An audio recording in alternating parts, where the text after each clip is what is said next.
Hello, everybody. Welcome to Failure Friday. My name is Grey Eagle, Sim Pilot. I'm a real world A320 captain, bringing my love for aviation, flight simming to all of you wonderful people out there. How's everyone doing tonight? We have Draco joining us for some fun failures tonight. Hopefully you've had a good day there, Draco. You've cracked open a nice cold one, relaxing for a nice evening stream here while I get to sweat it out, seeing if I have what it takes to keep this bird flying as I keep trying to throw random failure after random failure to this airplane. So tonight we are in Springfield. I can't imagine I can say which one. Is it Springfield, Massachusetts? Springfield, Arkansas? Springfield, Illinois? Springfield. It's one of the Springfields. And we're going to be flying the Spirit A319 thanks to all of OBS had a quick disconnect there. Interesting. We're in the Spirit A319 this evening. We're going to be going from Springfield to Boston. Thanks to all one of you who voted. Your vote matters. Thank you. We will be taking the A319 out today. I didn't know what airline or livery I was going to do, and then I saw the Skittles livery of Spirit, and I said, well, I absolutely, positively have to do it, because on my last trip, it seemed like every place I flew into, right behind us, was this airplane. This airplane literally followed me around my whole trip. It was kind of funny. And every time I would point it out to my first officer, I was like, there it goes. He's like, how are you sure that's the same one? Unlike this one, I think this one has a white radome or a white antenna on top. This one doesn't even have an antenna on top. So the one we saw, it was actually a 320, not a 319. And it had a yellow SATCOM antenna on top, whatever that is. So that's how we kind of figured out. It had some distinct markings on it. So every time we saw it pass by, I say that plane's following us around. But that is quite all right. Oops. So let's go ahead and relevel it out there. Excellent. So not in any particular rush to go anywhere. What I'm probably going to do is we'll set the whole airplane up. We'll do a quick load, instant load of the airplane, push back right off the gate, and get underway so we can start getting our failures going on. So buckle up, sit back, and enjoy the stream. Right onto the flight deck we go. Since we're going to just immediately start going into some things, let's immediately make sure we don't need any quick maintenance. So we have enough oil quantity, hydraulic quantity is in range there. These look good. They'll go away once we align the IRs. We do have a decent amount of oxygen. We're definitely going to want to make sure we have our QRHs on both sides. We'll pretend that there's a QRH checklist in those little slots there. Excellent. Let's go on up to the overhead. We'll get our 1, 2, and 3 going there. Everything here looks good. We want Captain Purser for the evac. Everything on the emergency electrical panel looks good here. Fault on the terrain, that is a normal. We'll turn on the recorder ground control and we'll test the CVR. Oh, I just realized I have the sim volume down. There we go. Now we'll test it for you guys.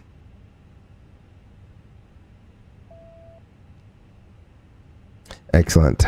Got the little tone there. We shall move on down to the oxygen panel. That looks good. Everything's guarded and extinguished. The calls panel, we get the emergency guarded and extinguished, and the wiper is off.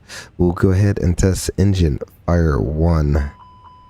All right, we got 3 lights up top. If we scroll on down, we got the master warning with the CRC. The upper ECAM shows the checklist, lower ECAM shows the engine page, and oh, I can't get all the way down there. If you look at just where the engine selectors are, there should be a little light. If I won't go any lower, we're looking for that light to light up red right there. So that's what you'd be looking for on the bottom there. So same thing with the APU. We got the 2 lights up top. Master warning CRC. The upper ECAM has the checklist, lower ECAM has the APU page. Excellent. And on engine number 2, oops, sorry, there we go. We got 3 lights up top. CRC with a master warning, checklist, engine page, and then all the way on the pedestal there, we're looking for the fire right behind the engine master. Excellent. Those checks all look good. I'll go ahead and reset that view. Excellent. Hydraulic panel, that all looks good. Fuel panel looks good there. Our electrical panel all looks good. Air conditioning panel is all set. That all looks good there. And engine anti-ice, or the anti-ice panel, looks good. Per P should be an auto. Cabin pressurization is an auto. Mode select auto, and that should be neutral, neither up nor down. External lights are all set, at least for now. Let's go ahead. We will get the APU started. We'll press the APU master switch. We'll wait our 3 Mississippis, and then we will go ahead and hit that start button. Dummy Thick, greetings from Antigua. Wow. Hopefully you're enjoying a little bit of that warm weather down there, you little snowbird. And Dummy Thick, how are you doing this evening? Hopefully you're chilling on a beach in Antigua, have a nice cold one in your hand, and you're ready to see some failures being thrown my way here. We'll go ahead and get the APU started. No smoking signs on, seatbelt sign is off for now. We'll arm the emergency exit lights. The PA for the ACP is on about the 3 o'clock position. That looks good. Data's VHF3 there. Flight control panel on the right hand side looks good. Cargo vent looks good. Cargo smoke looks good. Ventilation is checked. The engine panel here is checked, and the wiper is off. We'll move on down to the glare shield. We want all the lights on the left side of the glare shield to be extinguished. Left side EFIS. We want ARC 10 nautical miles. Flight directors on constraints. For the center MCP, here we want to make sure we have digits displayed in our windows, make sure it's functioning correctly. All the other lights should be extinguished. We want to be in heading vertical speed. We want to be in heading and vertical speed. Going over to the FO's EFIS, we want to be just like the captain. Constraints, flight director, and 10 nautical miles arc, and then his lights on his side out. Let's see. Coming down to the main instrument panel, PFD on the left. ND on the right. We want to make sure those displays are in the correct rotation and functioning correctly. We want to check our ISIS is aligned. It is. The upper ECAM is in the correct place. The lower ECAM in the correct place.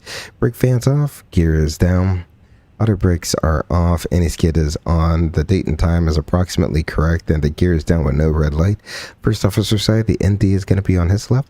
The PFD is going to be on the right. And we can adjust the brightness accordingly. Let's go down there. There we go. Coming down to the center pedestal here. We want to make sure our database is good. So we got the V2524A5s, and the database looks like it is a current database. 122.8. We are not going to be online, so the radios aren't going to really matter tonight. I don't want to keep adding failures and then keep asking ATC for weird things, so we'll just do this offline. So that looks good. So the AC, the RMP is good, the ACP is good. We can set our integral lighting however we want to. The radar is off, and so is the PWS. We'll come up to the center here. We'll hit recall, hold it for 3 seconds. We should get normal, and then we'll go ahead and clear that. Throttles are at idle, or thrust levers are at idle. Engine masters are off, and the engine mode is norm. Let's see, speed brakes, disarm flaps are up. We have a value in our rudder trim system there, and the gravity gear extension is stowed. First officer side, same thing. We would a double check. We got V2524A5s with a good database there. The RMP is good. The ACP is good. We'll turn that to auto. We'll leave that there. And yeah, there we go. Excellent. So that is all set up. And the last thing we can do is check our accumulator pressure. So I'll go ahead and hold both brakes. We'll release them. Release the parking brake. Release the left brake and reapply it. Release the right brake and reapply it. Excellent. That looks good. And then we will go ahead and set the parking brake there. Accumulator pressure is a little bit low. So what I'll do is just go ahead, go up here, make sure the outside is clear. We can turn on the electric pump, and that's all we need. Give it a few seconds. 1 Mississippi, 2 Mississippi, 3 Mississippi. Excellent. It did its thing. I'm happy with the pressure. It's back in the green. Excellent. So let's go ahead and begin programming our FCU or make do here. Sorry, not FCU. So we'll go to the initialization page here, and we'll go ahead and init request. Alrighty, we got Springfield, Boston. We are going to be Spirit Wangs 3318.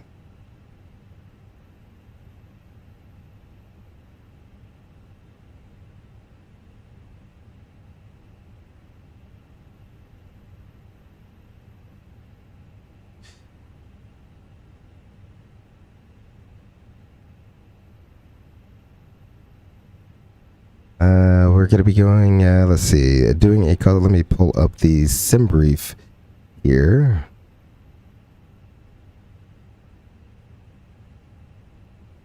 Cost index of 5. Oh, I do forget. I do have the, do I have that? Yeah, I do. I can bring this up here so we can follow along. Yeah, everybody can follow along together. There we go. View flight plan. That's what I want. Excellent. Alrighty then. Let's see. Clear that. Wow, that was actually pretty quick alignment there. Cruise level is going to be, I think it was 37,000 feet. There it is. So 370. Deviation is +7. So that's going to be 42. And the current temperature outside weather. They don't have an ATIS, do they? No. Alrighty, so the current temperature is 4 degrees, nice and warm.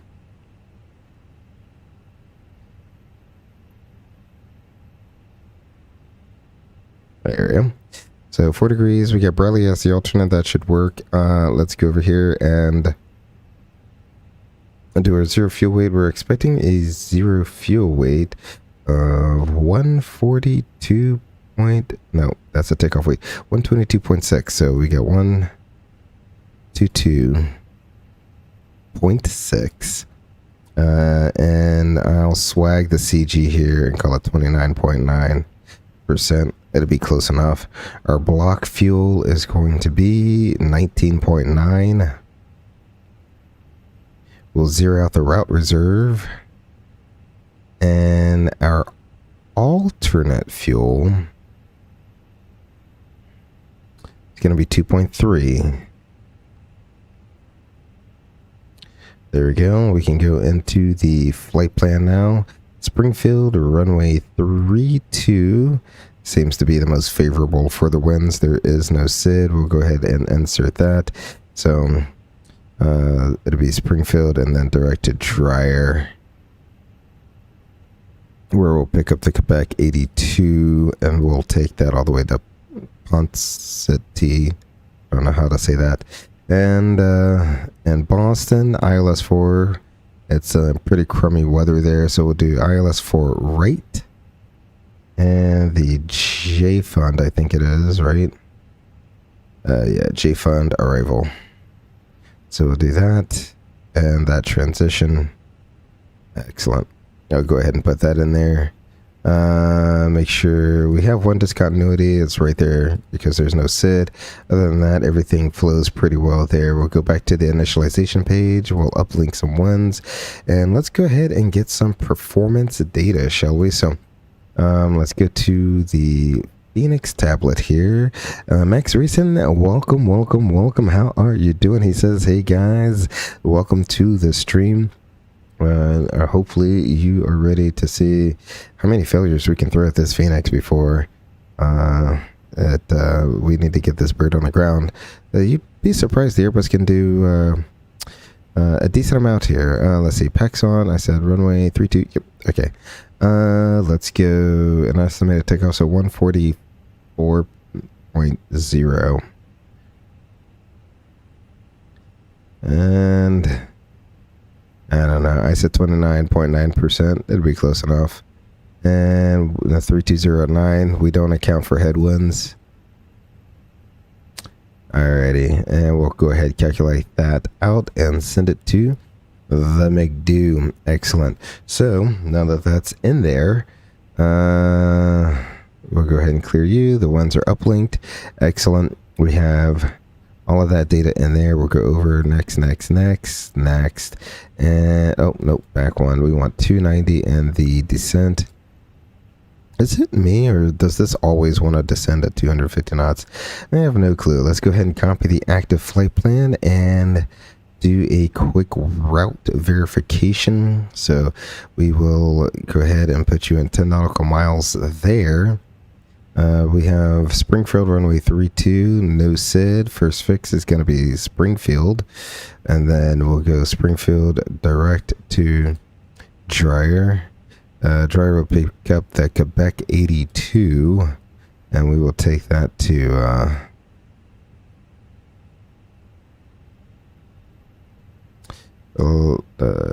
Loxie or Ponset, and then that will be the transition on the J Fun 2 arrival into Boston.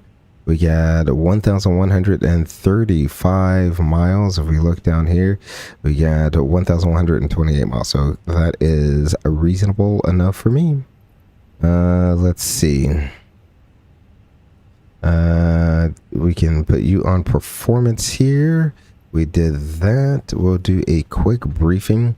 We're going to taxi out to runway 32. That's this runway down here. How we're going to get there is we will take we'll leave the ramp via Echo, and we'll take Echo, and then our right on Uniform. We'll take Uniform all the way down. We'll cross 2, and then we'll take November Sierra, and we'll depart from 32 at Sierra.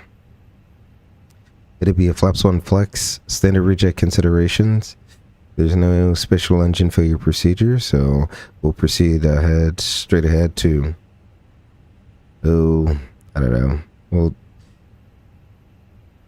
about 3,000, 4,000 feet, clean up the aircraft with the situation and make a emergency return. I'm going to go ahead and dial in at 370, so I'll dial in 370 here since we're on a line, or we're not online, and let's see, otherwise let's plan on going direct to Springfield after we depart, and we'll proceed on course from there. There's no departure frequency and no squawk code. Any questions? No questions. Excellent. Let's see. The altimeter is 3002, so we'll go ahead and set that once. There we go. Set that twice, and set it thrice. There we go. I won't need you. I'll just put you over to the side so I can reference you during the taxi out there. Let's see. Put you there. Excellent. Let's see. Just one quick flow before we go. The IRs are aligned. Ground control is on. Our EFIS is set up. We have dashes, dots, and a top altitude there. The ISIS has the correct altimeter and is aligned. We'll put the terrain on ND going on there. Parking brake is on and checked. ACP set, RMP set. The box is set up. Everything looks reasonable here and here. We got flight directors 1 and 2, climb nav in blue. V1 and V2, climb and nav blue, flight directors 1 and 2, and then lastly, we could check our oxygen there.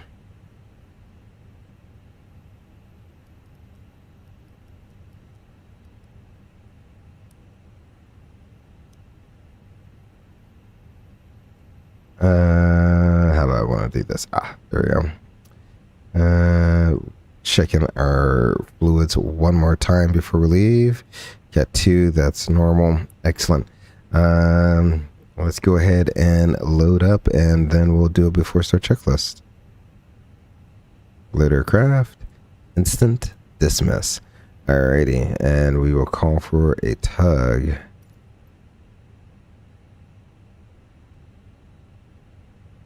Alrighty, before start checklist, recorder, ground control, that is on. Flight forms and maintenance log is on board. Reviewed. Aircraft 534. Fuel quantity. Let's see. What does SimBrief have us doing? View the flight plan. 19. 9 require 19.9 on board. Takeoff performance. We have 132, 132, 136 with a flex of 64. Oxygen checked. Seatbelt sign is on. ECAM checked. Park brake is on and checked. MCDU set. Altimeters. We have 3002. Departure briefings review. The before start checklist is complete. Excellent, excellent, excellent. We are all set and ready to go up here. The jet bridge has been removed. The ground personnel are all ready to go down below. So we are brakes release, and I'll have them push us over there somewhere. So there we go. I'll bring you back up. Let's go backwards.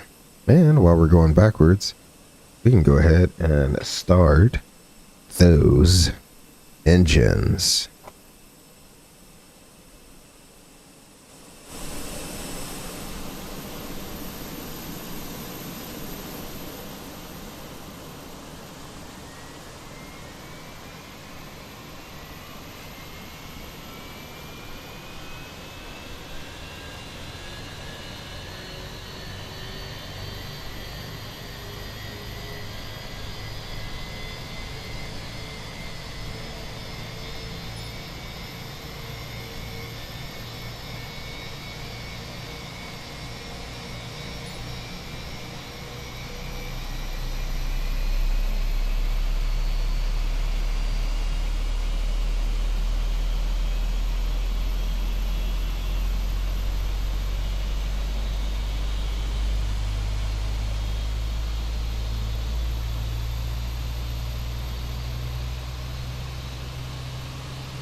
Alrighty, break set. Clear to disconnect the interphone. Y'all have a great day. Excellent.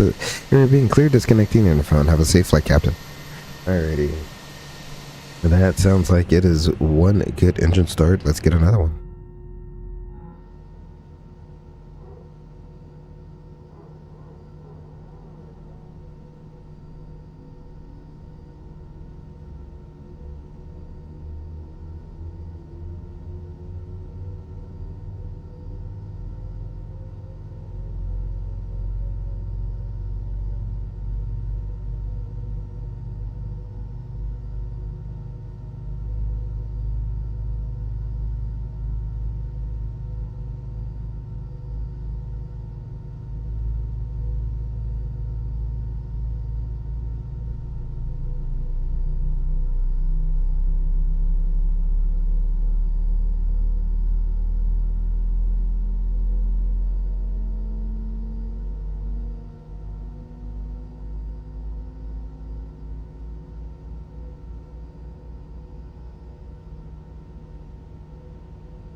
Alright, there we go. Looks like we have two good starts. Let's go flaps 1.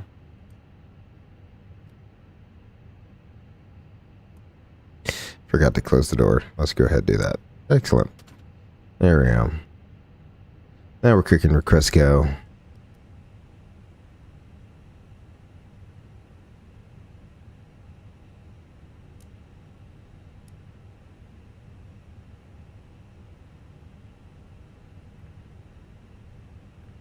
Alright, after start, checklist.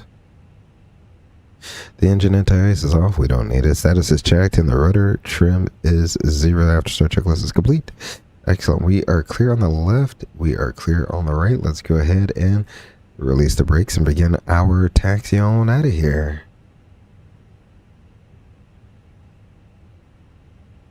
And look at that. Just like the real airplane, you barely even need to touch the throttles to even go anywhere.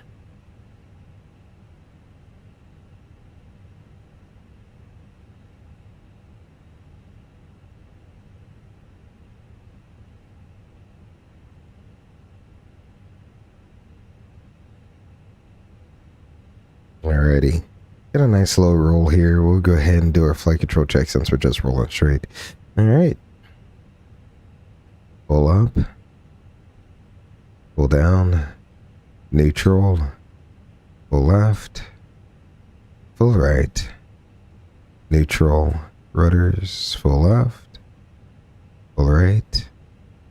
Neutral. Let's go ahead. We probably have a few company messages here. Go ahead and trust those real quick. Make sure everything is kosher. We'll accept that. The final is all we care about. Final load sheet. Accept that. Zero fuel weight of 117.9. Good grief. Alright. So we're well below that. And then what's the CG? The CG is going to be 28.3%, it looks like. Am I looking at that right? Yep. 28.3%. We're within a few percent there, so that's good. On the auto brakes, we want to be at 0.1 up. There we go. And there we go. We'll turn the KBOS to auto, and let's go ahead and do a configuration check. All is good there. We'll take this down to uniform. We'll make a right hand turn on uniform. In the meantime, we can do a before takeoff checklist. We'll take it to the line. Alrighty. Flaps are 1 planned and 1 indicated. Takeoff date and speeds have been checked. The weight is 142.4. That's good. Stab trim is 26.5%. So we just need to be within 5%. It is. Flight controls are checked. DCAM memo is takeoff. No blue. The before takeoff checklist is to the line. Excellent.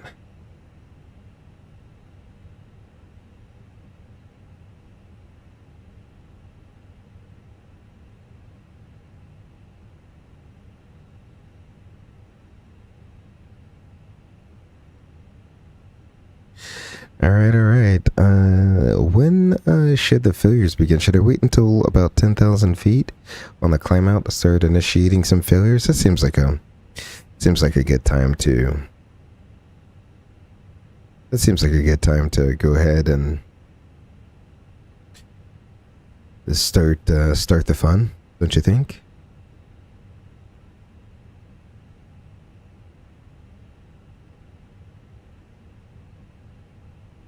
Alrighty, coming up on uniform. Going to go ahead and make a right hand turn on uniform.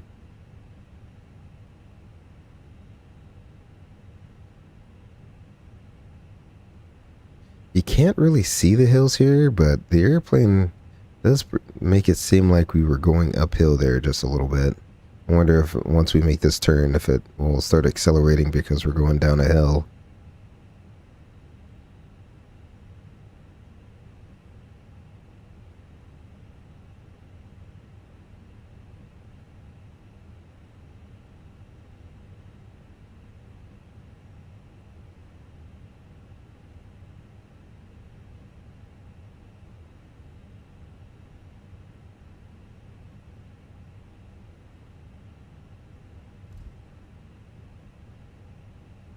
Alrighty, let's go ahead and turn the TCAS on there. Everything else looks good. Oh yeah, we're definitely accelerating because we're going downhill. It's very hard to see in the simulator. In real life, you can definitely tell when you're going up a hill and down a hill. Very visible. Very visible.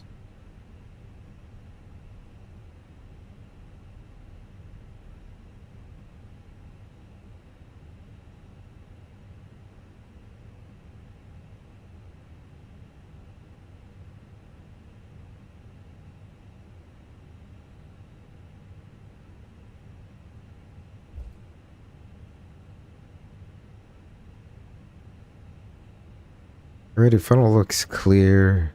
The runway should be clear. It's just us. So we will turn on all our lights. And we will clear.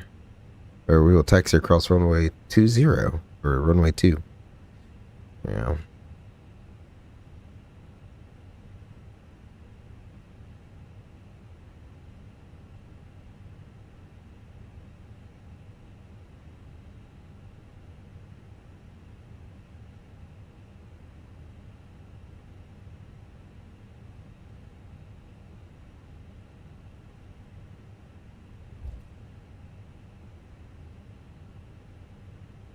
Alright, we'll get the lights back off. Nope, not light all the way off. Alrighty.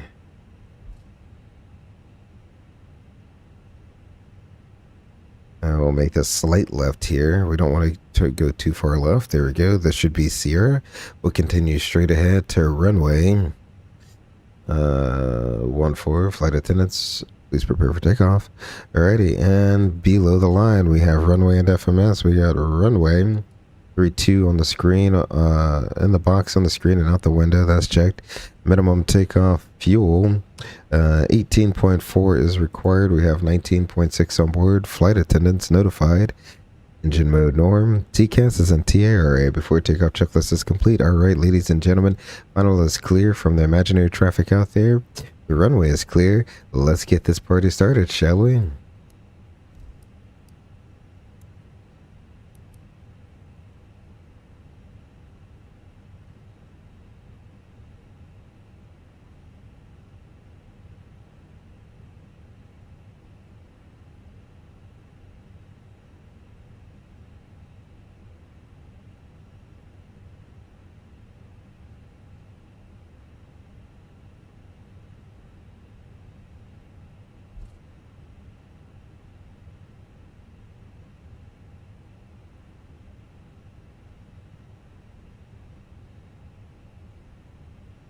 Alrighty, so I stick halfway down. I'm gonna bring the volume up for us here. I'll see you in the air. 1.05 on the EPR. Close enough. Flex, thrust set.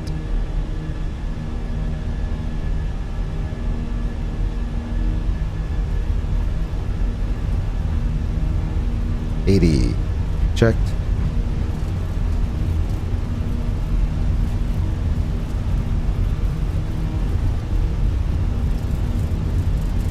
V1, rotate. Positive rate, gear up.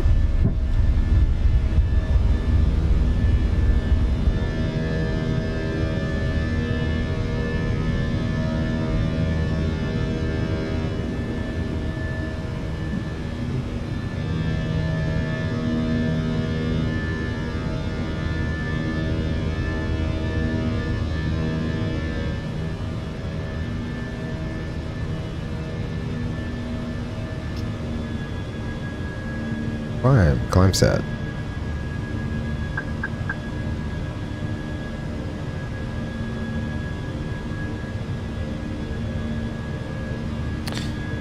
Well, the temperature is below 10 degrees. Let's go ahead and get the engine anti-ice on.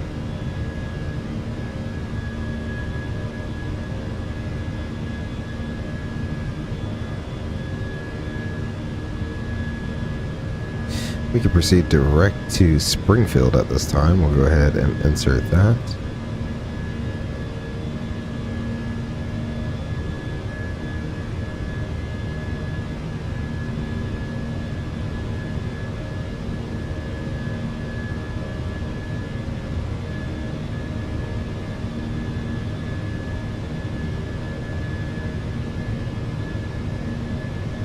Wraps up after takeoff checklist.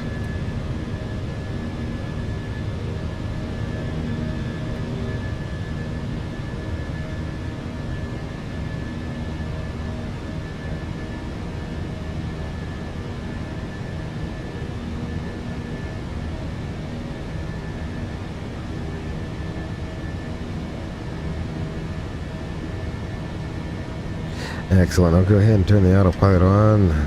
Let that go ahead and take control so I can read off this checklist here. Let's see.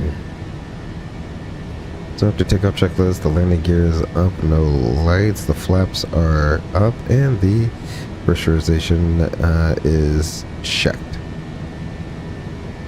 After takeoff checklist is complete, there we go. We are speeding on out of Springfield, Missouri.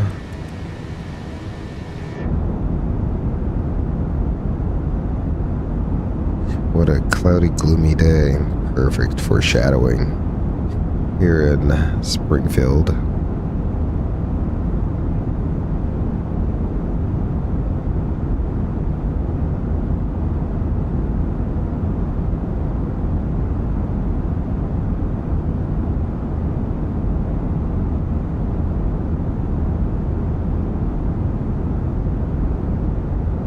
Alright, I'll go back up to the front here because, like I said, at 10,000 feet, I'll just go ahead and we'll start doing the failures. We'll roll right into it.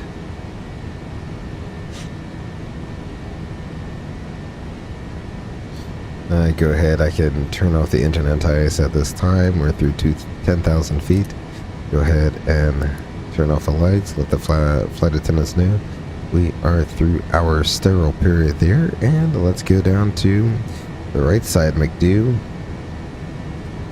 And let's see, I want config, I think, right?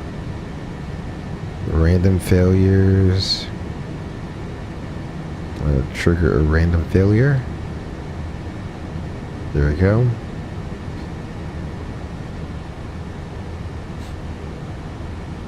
Is this going to be the same exact failures as last time? This one is insidious. You didn't get a master caution there.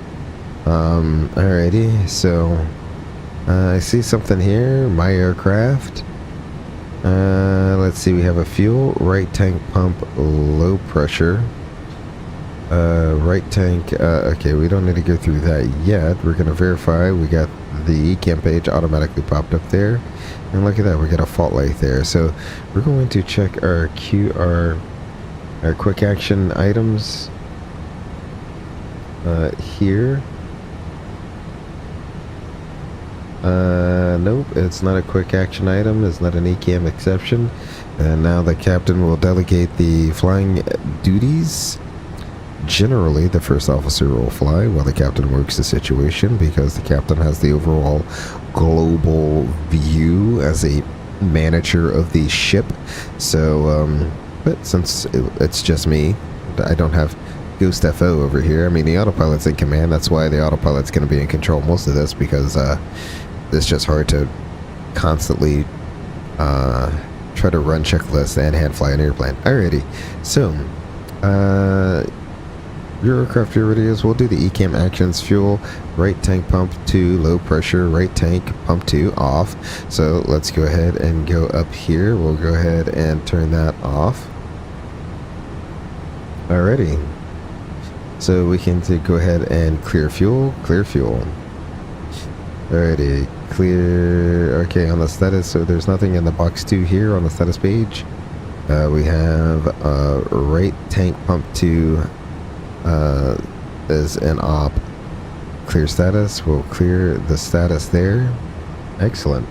After that's done, we can go into the QRH and see if there's anything we can do to either get that back or any follow-on actions that are required there. That's really a time. A lot of this stuff is time. If you have enough time, so.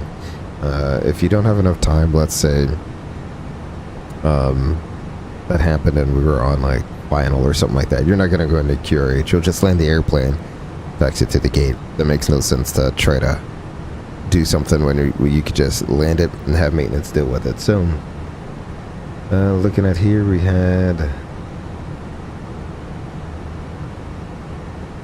the only thing we have in here in our QRH, or transition standard is for when the center tank has a fault.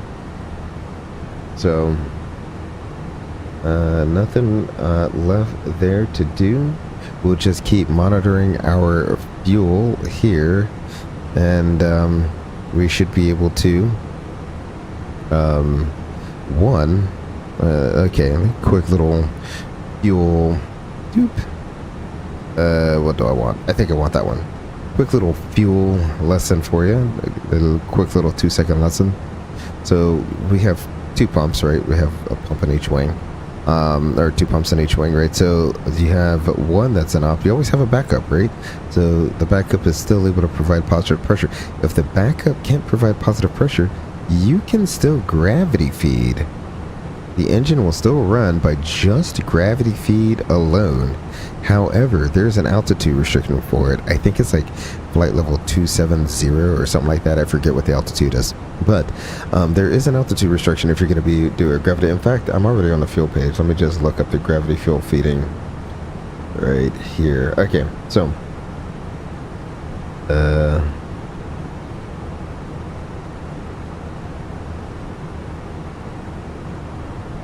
so yeah, it's based on flight. Okay, it's based upon time above certain flight levels. So if you're going to be above 30,000 feet for greater than 30 minutes, maintain your current flight level. Flight time is less than 30 minutes, you can go down to maintain flight level 300. So it's even a little bit higher than I thought it was. And if you're never going to exceed flight level 300, level, so 15 to 7,000 feet above the takeoff airport, whichever is higher. So you can pretty much time above flight level 300. That's weird that it's above. If you're going to be more than 30 minutes or less than 30 minutes, but that's just above 30,000 feet. If you never exceed flight level 300, then you got to go down to 15,000 feet or 7,000 feet above the takeoff airport, whichever is higher. So that's that there. So we'll just monitor that. All right, so let's go ahead and do another fault there. Hopefully that triggered. While we're stressing out about faults, why not have some in-flight music going, shall we? There we go.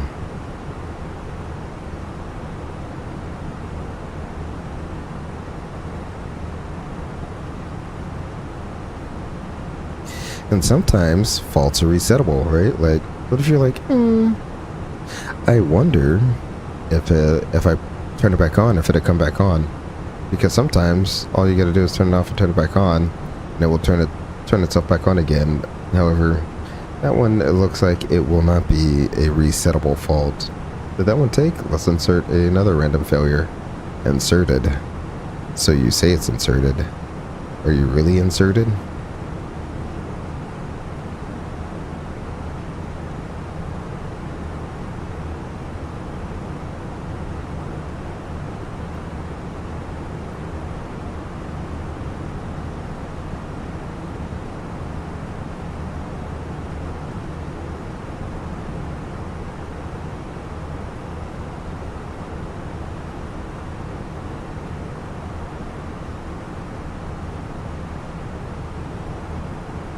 It's saying it inserted a fault. I'm gonna keep looking around until I can see what it is trying to do. I have no clue what it's trying to do.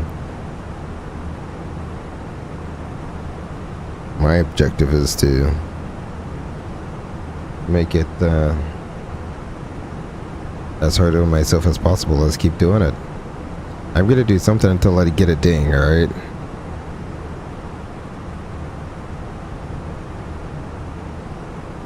Don't need you on anymore.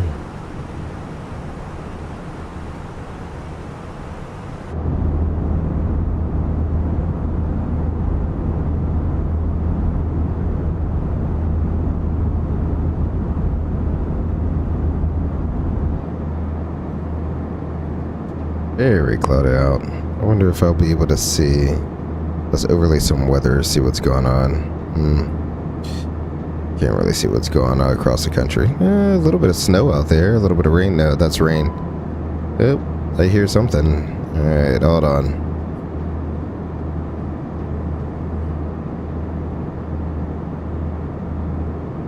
Alrighty, let's see what it's dinging at me for.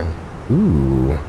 Alrighty, my aircraft. We have electric IDG oil 1 overheat. Oh, look at that temperature. Yep, that's definitely an overheat situation. Seems like it's still climbing. So, you know what? It's not a quick action item, so we take out our QRC right here. We're going to look to see. Alrighty. Yep. Got it. Thrust lock.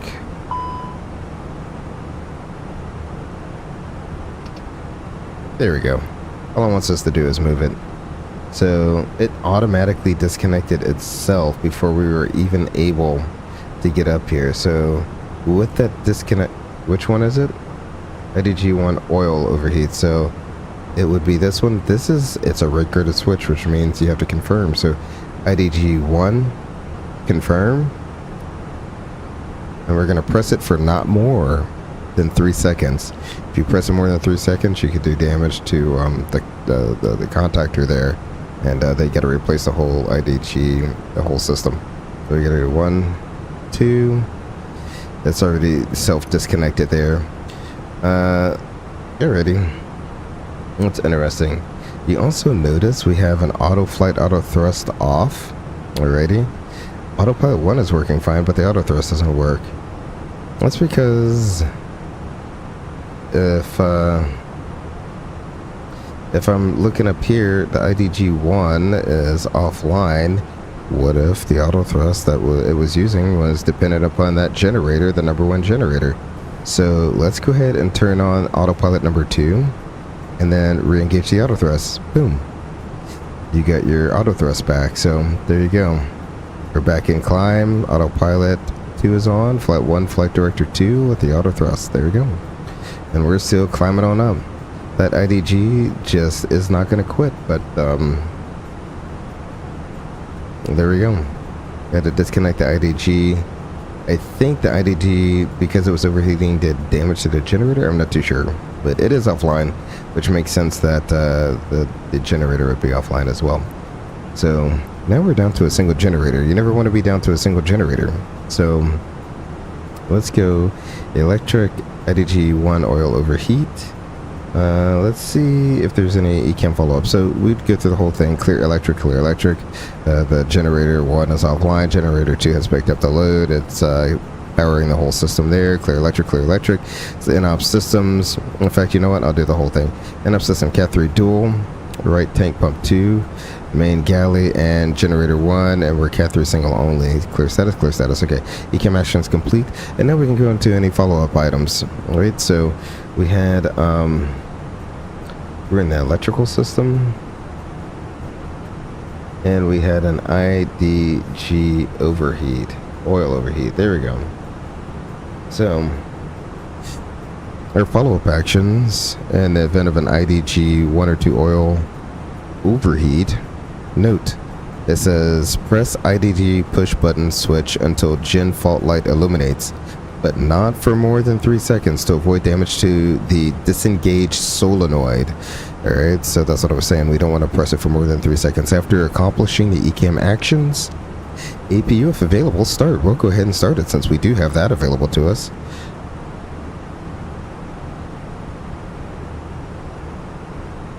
So we'll go ahead and turn that on. 1, 2, 3.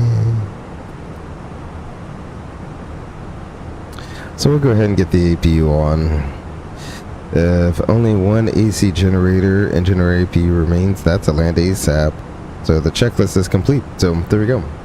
So if we lose the other generator or the APU, either one, if we go back down to a single generator, it's an automatic divert. No ifs, ands, or buts about that one. So we'll give the APU time to come up before we do anything there. Yes, sir, Max Racing. Excellent observation. The APU. So when you're on one generator, that's always a good idea. Even before you get to the checklist, you can just go ahead and turn on the APU there. And you'd be perfectly fine using the APU. Or turning it on before the checklist tells you to turn it on, I should say. Let me bring the sim volume down to a slightly more reasonable level. There we go. Excellent. Excellent.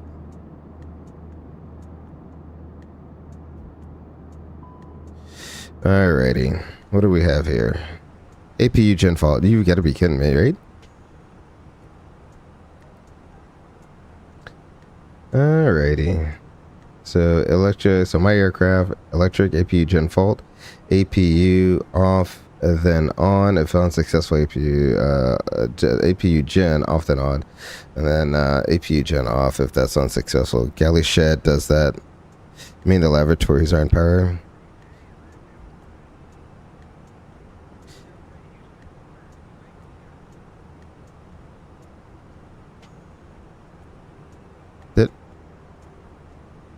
That is so weird. Why am I getting... I'm picking up something.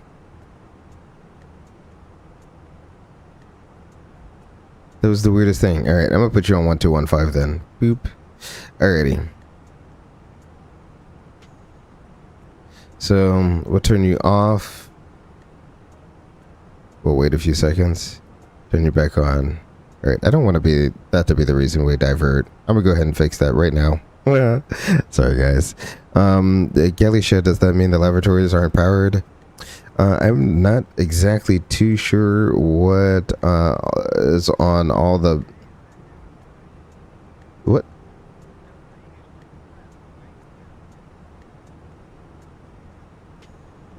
Am I...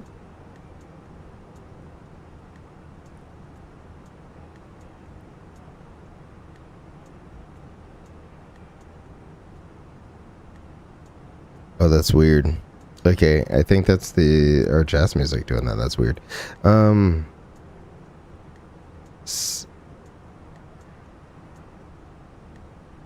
Alright, so let's see. Failed. I just want to see failed. Why is that? Why are those always failed? That's so weird. Stop failing those. APU. And alrighty. Well, let's see. Oil low, fuel valve. Okay, so that's not gonna those or none of the things there. Unsuccessful. Let's go back here. Let's go maintenance. Nope. Let's see. Let's go manual failures. We will turn the APU back on. So, solid foot engine doors. I did not see where APU is. There it is. APU. Oh, no. Well, don't do that. Oh, so how does that generator... How do I get the generator back on? It's showing it's not failed.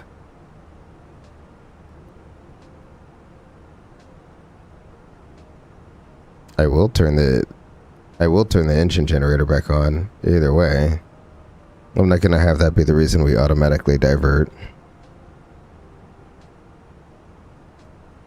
I was hearing it sounded like radio comms. That's what it sounded like. But I think... Am I not getting the right button? Nope. I wasn't. There we go. Well, in this case... Let's go ahead and... nope. Electrical. Okay. There are a lot of electrical stuff here. Oh, APU. Okay.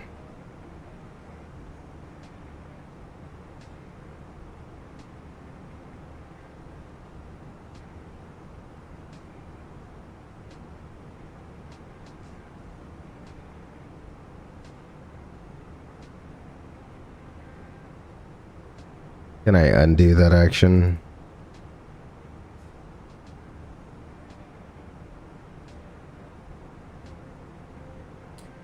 I wonder if there's a way to fix some failures here. Manual failures, random failures.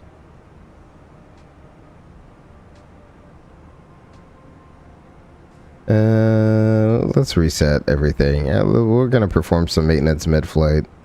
Get everything fixed up there. Excellent.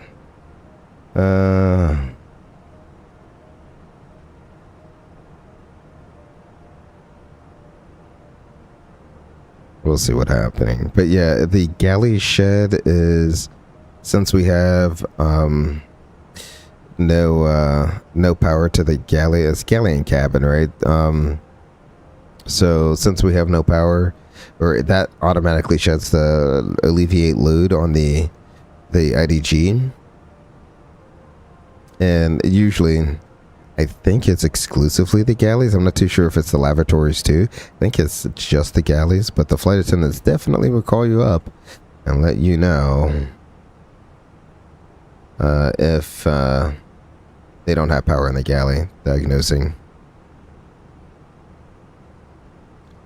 Let's see. Okay. That didn't do anything. I wonder, and then I can't go in here because nothing has failed here.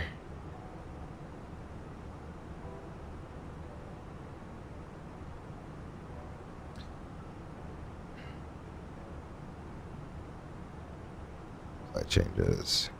I don't know why those are always failed.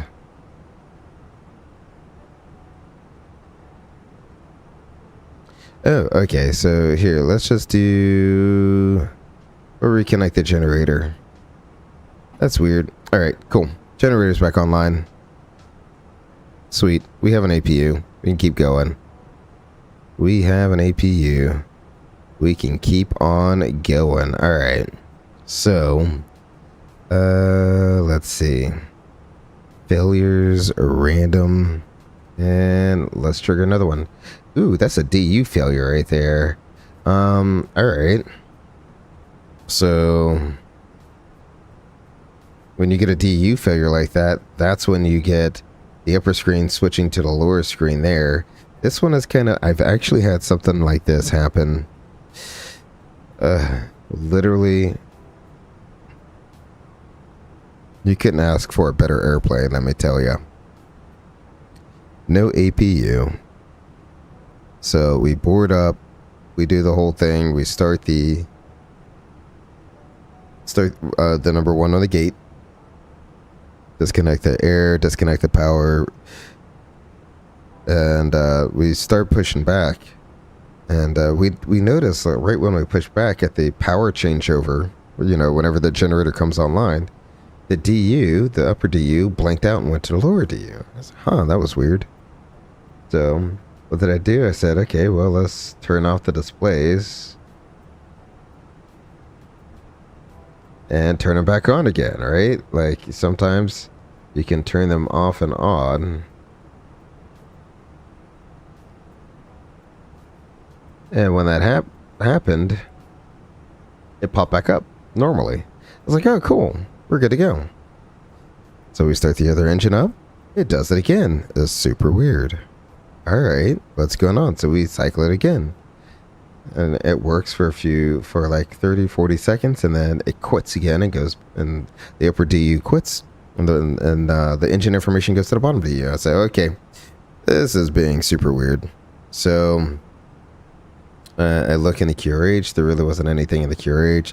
So I called ops and our operations, or dispatcher, and got maintenance on the line. He had us pull a few circuit breakers and reset them. No go. So after we pulled a few circuit breakers, reset them, he said, all right. I said, well, what's the thing? Can we MEL this and just go with the lower one? And he said, no, go back to the gate. We'll get maintenance out there. So I get maintenance out there, and one of the lead mechanics comes out. I guess he just sits there, just monitors the radio. I have no clue. He has nothing better to do. And he comes immediately up to the jet bridge, and onto the flight deck, starts trying to, belittle me for not calling him first over calling the dispatcher. I said, would calling you have made the situation any better? He was like, no, but you know, we're right here. We could see you right out the window. I said, no. Would this have made the process go any faster? No, it wouldn't have. So what are we doing? Are you gonna fix this personally yourself? No, I got a guy coming. Okay, so why are you up here? Why are you up here? So after a while, we had to figure out that they have to completely replace the screen. When that happens, that was a no-go item. You can't dispatch like that. But let's see here. That definitely looks like a DU failure. There's going to be no ECAM or anything associated with that. Yeah, I don't need either one of those. So when that happens and you're only running on one, the lower screen there, or really if you're running on just one, you can get all the information, like your engine information, bleed information, but you have to now press and hold, or you can hit all, it will cycle through. That shit's okay. I wonder if it's a press and hold. No? No? Really, Phoenix? You should be able to cycle through by just clicking, pressing and holding, or clicking to get everything to come through. Either way, let's see what a DU has for us here. Display unit.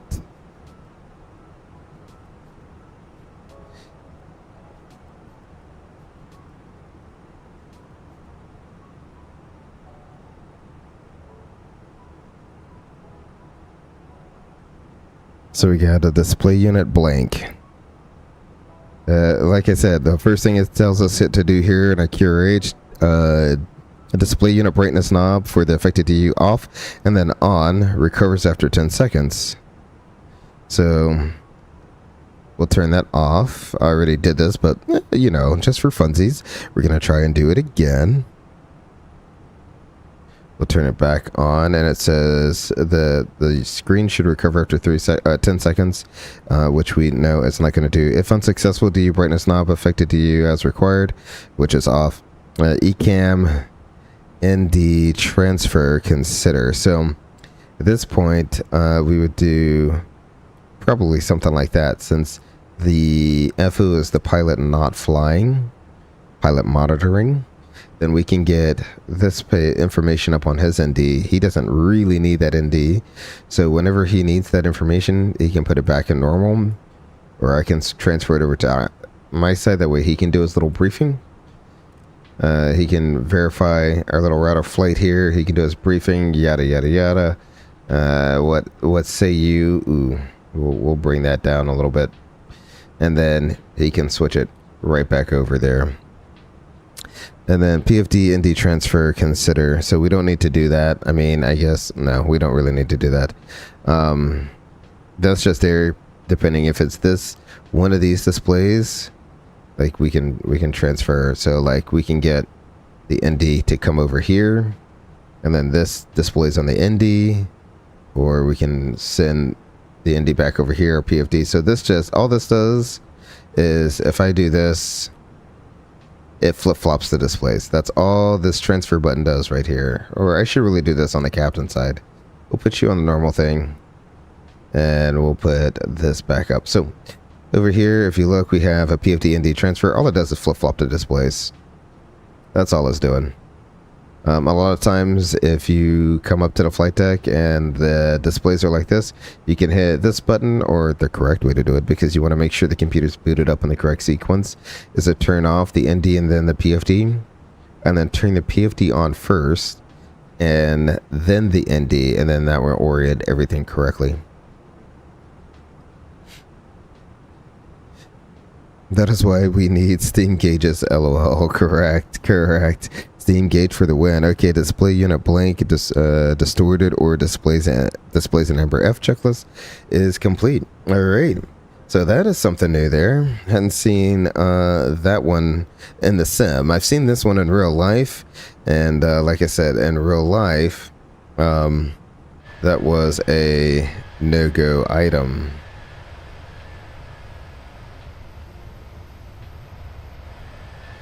There we go. Alrighty. Let's see if we can trigger another random failure. Let's see what happens here. Oh, we have my aircraft. We have a flight control FCDC1 fault. There's nothing really associated with it. No other pages came up. Let's see. There's nothing up here. So we can go ahead and clear flight control. That's going to bring up the status page there. There's nothing in box 2. The status page says we get an FCDC1 fault. So that one really isn't telling us much information. So let's go ahead and see what that means. Flight control FCDC1 fault. This is really getting me into some places of the QRH I have never seen before. Flight control. So the only thing that we really have to be concerned about, it looks like, is if 1 and 2 faults. But before I go there, let me go to the alphabetical index and see if the alphabetical index has something in there. That's a part of our DFDR system, if I remember correctly. You're talking about the FCDC, like a data recording system. That's what you're saying? Digital flight data recording system. Okay. Well, let's see. So we got flight control FCDC. So flight control.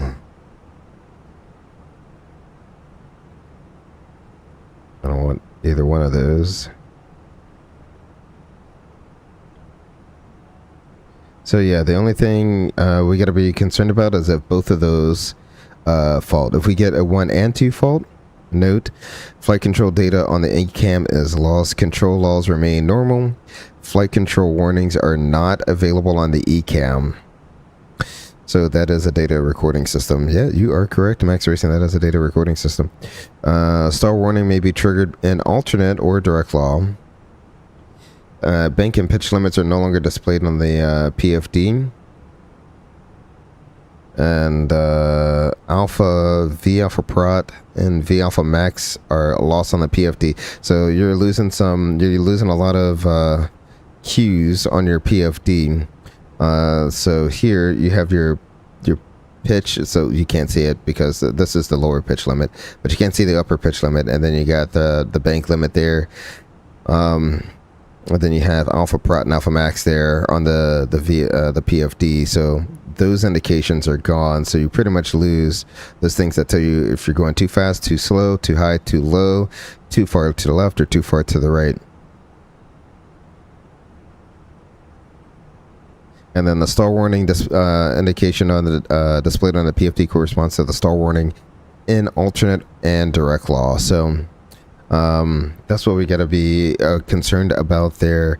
Do you have the FCOM right in front of you, Max Racing? Excellent job. And this is getting me into sides of the airplane I never thought I would have seen. That is very much a different fault there. Let's see. Let me recover my screen here real quick. Reload. I'll recover my screen. I'm going to leave the FCDC1 fault. I'm going to recover my upper DU here. Apply that change. Excellent. So it came on into D. There we go. Excellent. We got everything figured out there. Alrighty. Excellent. For the most part, we're normal, right? Things haven't been too terribly bad. Alrighty. Let's trigger another one here.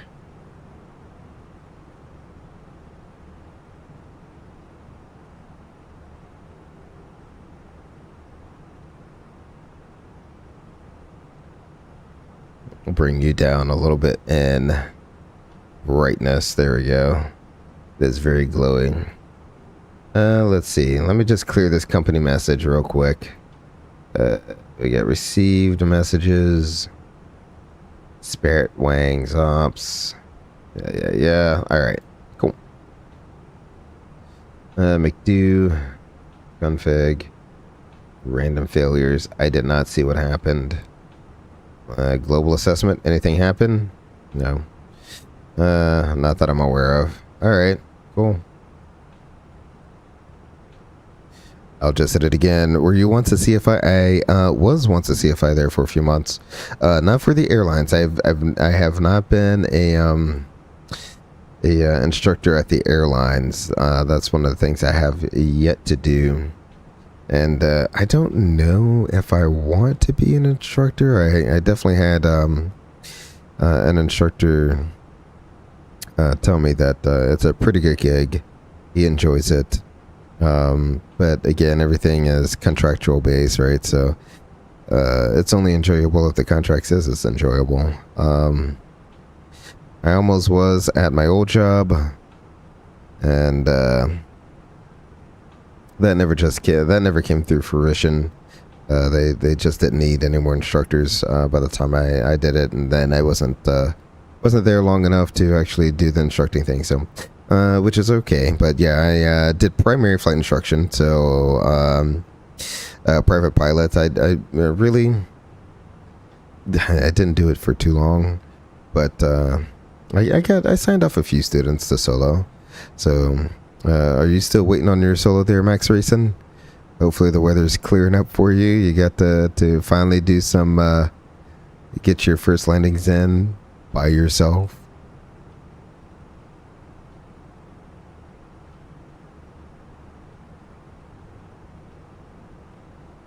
Thank you for that, Max Racing. You said actually doing some private pilot stuff while watching. LOL. Yeah, well, I mean, I think you're doing some ATP and some private pilot stuff at the same time there, Max Racing. Said Indianapolis 100 miles ahead. There we go. Let's see. Let's trigger another failure, because whatever happened, I don't know if that took. Or maybe it did. It's just sneaking in the background. Who knows? That's why a lot of times you'll come through... And you want to do your AHEFO check, so you want to check your altimeters to make sure they're all within. So these should be within 75 feet each other, right? So you have some RVSM requirements. If they don't line up, then you're not RSVM certified. Is it 75 feet or is it 200 feet? It might be 200 feet in the air, 75 feet on the ground, something like that. And then if you bust that, you're not RSVM certified, and you gotta go down at 290. So let's see. So altimeters, hydraulics, your H for AHEFO. So you see the green system's a little bit low. That's because the gear is up and that fluid stays in that gear line during the flight. So that's why you don't get that back. Engines. We're checking oils and pressures, oil quantity and pressure, make sure we're not bleeding any oil. Fuel is still remaining balanced. That's good. And the one thing you can't see overall on this page is oxygen. So you got to bring the door page up for some reason. Airbus should just do a software fix to put the oxygen on the cruise page. That's a pretty important step right there, because I never really figured out. I'm like, why are we always checking the oxygen for a leak? Why are we always checking oxygen for a leak? If it's leaking, we'll just fill it up at the next station, right? Who cares? It'll leak so slow. And then I saw a Mentor pilot's video on the Egypt Air crash that happened in the Mediterranean some time ago. All due to leaking oxygen mask. So now I actually do pay attention to make sure, like, hey, we aren't leaking, right? Oh, there, is that a hissing sound? Are we leaking oxygen? So now that I've seen that video, I am like doubly on top of checking to make sure we don't have an oxygen leak, because the last thing we need is to get the oxygen concentration in the airplane so high that, the most random thing can set something off. So that's why we do the oxygen. We check the oxygen there. Okay, I have no clue what it is failing. There we go. We got an ELAC 1 fault. This is fun. All right, so yep, we look up. There's our ELAC right there. So my aircraft flight control ELAC 1 fault. It's not a quick action item. It's not an ECAM exception. Why don't you fly the FO why don't you fly the aircraft ghost? I'll write the problem. Your aircraft, your radios. Alrighty, ECAM actions. Flight control ELAC 1 fault. ELAC 1 off and then on. So we'll turn it off. Usually when there's an off and then on, what you want to do is you want to wait 3-5 seconds, make sure you have enough time for the computer to kind of like think about it and then turn it back on. That didn't work, did it? Oh, it did. So there you go. Perfect example of a resettable fault. Off and then on. All right, no further ECAM actions there. ECAM actions complete. Alrighty, I can take the aircraft back over again. Max Racing says, weather's clear this weekend. Excellent, Max Racing. You know, just because you said that, I think a thunderstorm is going to be heading your way tonight, actually. Yeah, you just jinxed yourself there, buddy. Nah. Hopefully, it's a beautiful day out in the greater Houston area, and you get to have 3 amazing takeoffs and landings by yourself. No instructor annoying you, telling you to do this or do that, or, you know, it's quite fun. You're going to enjoy it. Alrighty, let's see what other failures we can keep triggering here. Hydraulic green reservoir overheat. You can't really tell here if it's overheating, but let's look up above. Okay, so we do have some faults going on here, so we'll clear that master caution. My aircraft, green reservoir overheat is not a quick action item, not an ECAM exception. Alrighty, Ghost FO, why don't you take the aircraft, your radios? Let's go into the ECAM actions. Hydraulic green reservoir overheat, PTU off. So we'll turn that off. And then green engine 1 pump off. So we'll turn that off. So what we're doing is we're literally just turning off the pump. This is normal because we turned off the system, right? So these are normal green system, low hydraulic pressure, right? So this is all normal here. Because we on purpose turned this off. The reason we turned it off is that hopefully we can cool off that pump, and once the pump cools off, maybe we can turn it back on. All right, maybe not, but this is going to lead to something pretty unique. Let me see if I can get into my follow-ups here. So we got for the first time we have stuff in box 2 over here. We have affected systems or wheel and flight control. So clear hydraulic. Let's go ahead and clear hydraulic. Let's see, for our wheel page, our normal braking system is now in op. All right, so we just have alternate brakes, which is perfectly fine. So that's what this system is over here, our alternate braking system. We have more than enough accumulator pressure for it to work. All we want to do is modulate our brakes to stay within 1,000 psi. So that's what that gauge is there for, so we can modulate and maintain about 1,000 psi on the brakes there. And the auto brakes are in up, so we don't have auto brakes, and we only have the alternate braking system. Or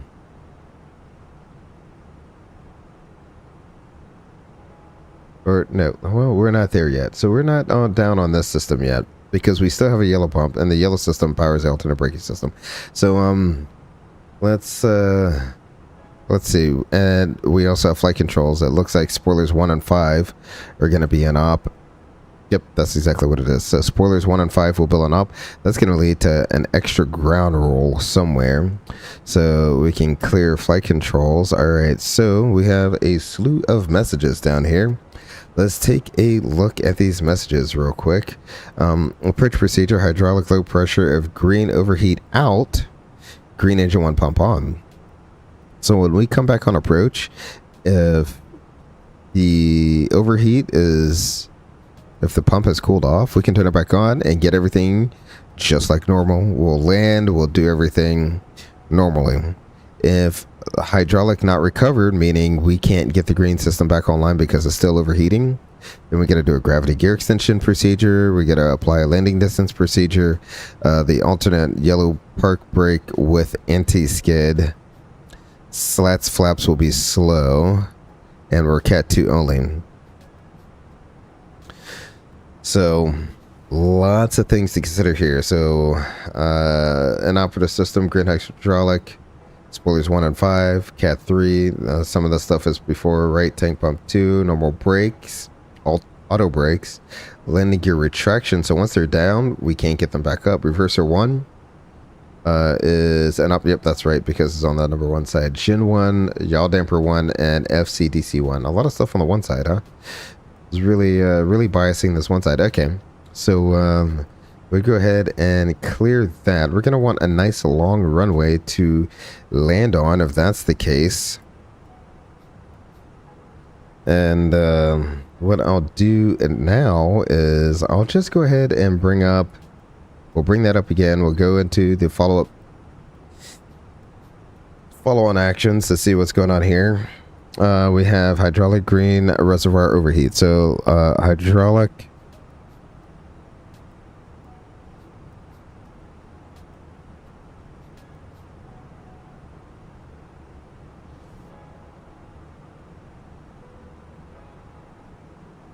If I can find it here. Green.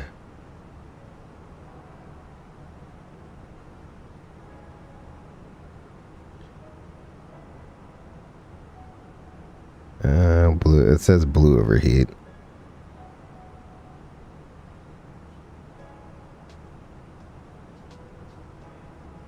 Alrighty, so this is going to be under hydraulic green engine 1 pump low pressure. So if hydraulic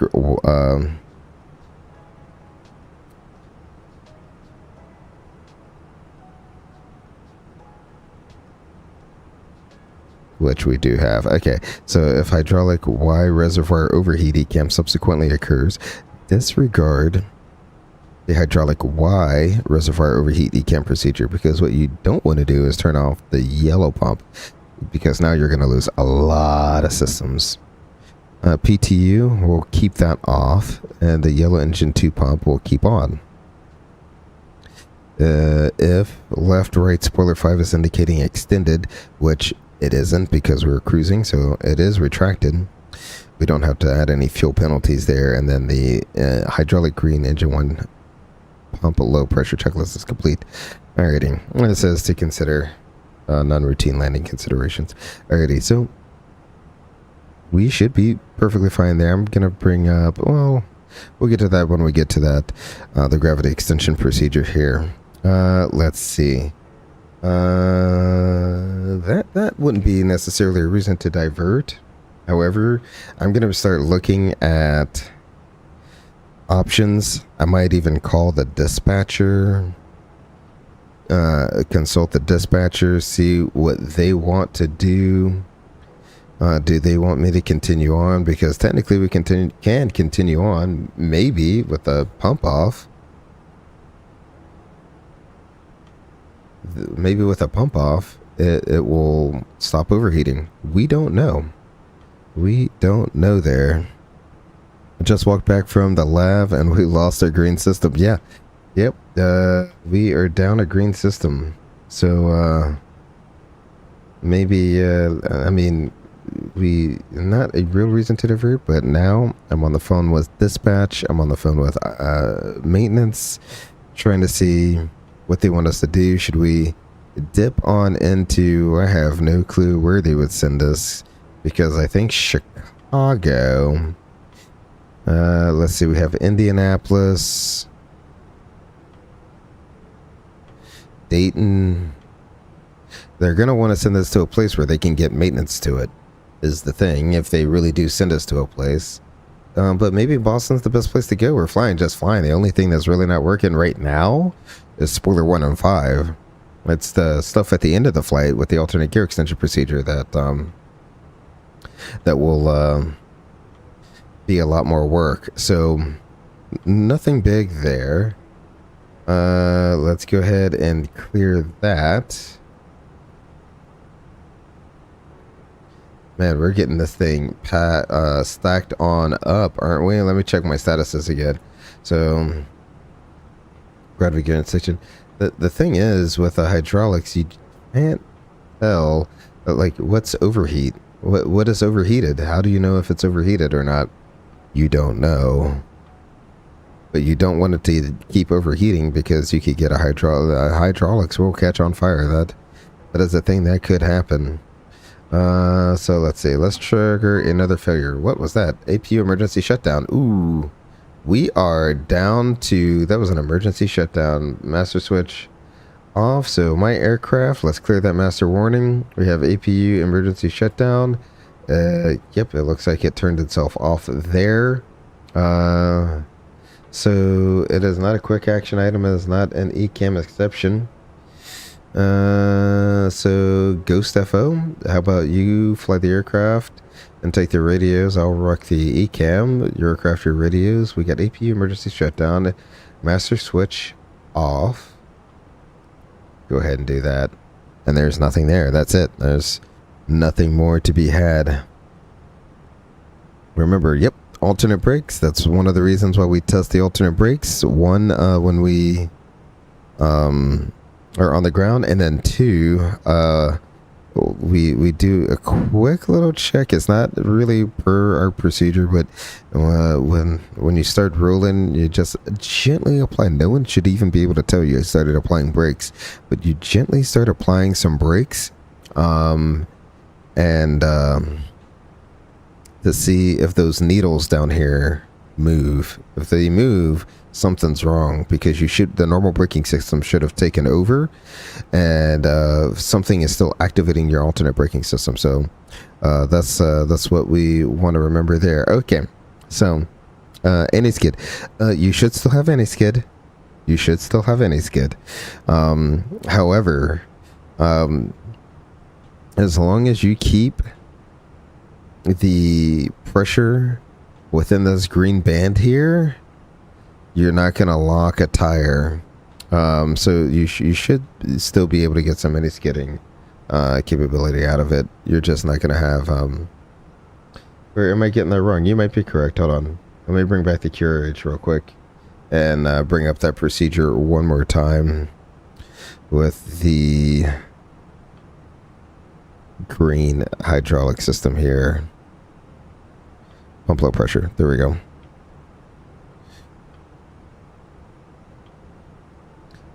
Alright, so we want the gravity extension one. So that mentions nothing of that. However, gravity gear extension...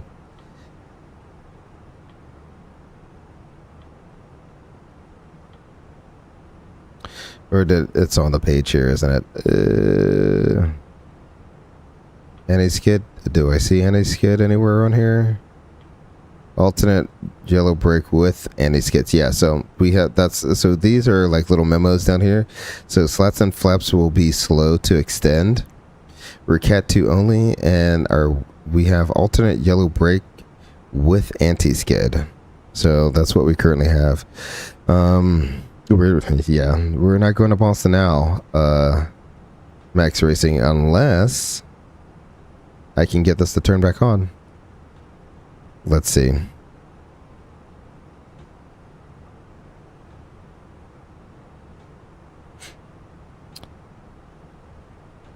2.5 miles. That is Cat 1 weather. You are right.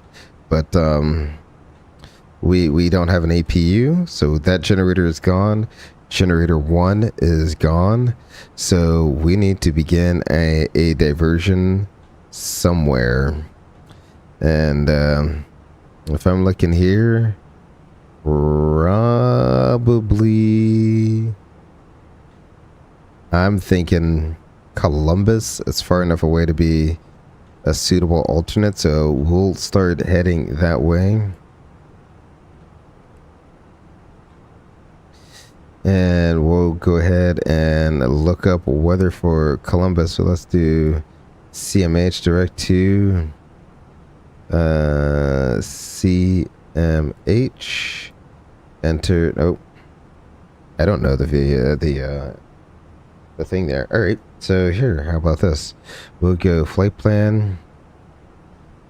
We'll do KCMH. I think that's Columbus, right? As a new destination. We'll use an arrival. And I will try and find, because of that, whether it would add more holes to the Swiss cheese. That is correct. Let's see what the Columbus weather is.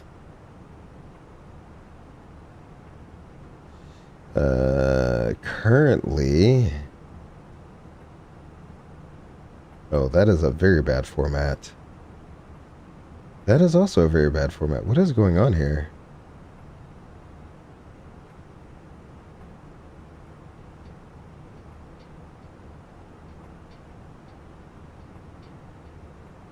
Alrighty. We'll bring you up. Weather. Oh, they have an ATIS. 300 at 10 miles visibility, scattered 18, overcast 3,000. Oh, that's really good weather there. 2980. They're using 28 left and the RNAVs, the 28 left and right. We will do an ILS to, we'll probably call it 28 left here. Charts. I'll go ahead and pin the airport chart. Yeah, we'll do ILS 28 left. Approach, we'll call it the ILS, the 28 left. And that will be that. So ILS 28 left. No star. Insert. Excellent. We'll begin our descent on down.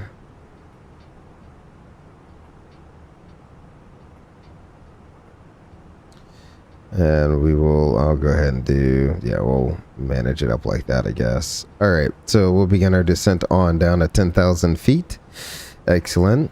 At this point, there's a lot of things that need to get done, right? So the first officer, he's getting everything set up. I'm on the phone. I'm calling dispatch saying, hey, we just lost our APU. We're diverting to Columbus.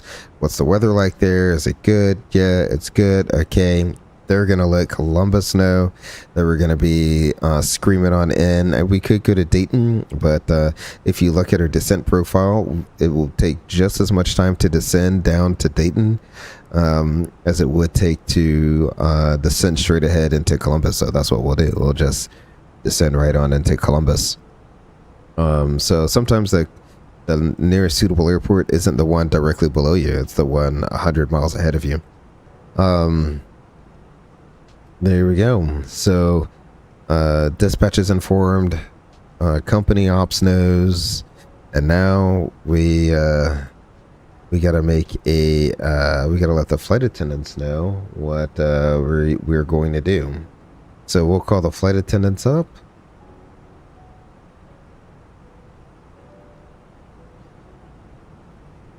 And we'll talk to them. We'll say, hey, a flight attendant number one, we had an indication up on the flight deck, and because of that, dispatch and maintenance agrees that we should divert into Columbus.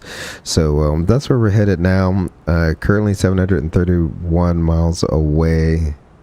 And, oh, that time is incorrect. We're not that far away. Currently about I didn't hit the button there.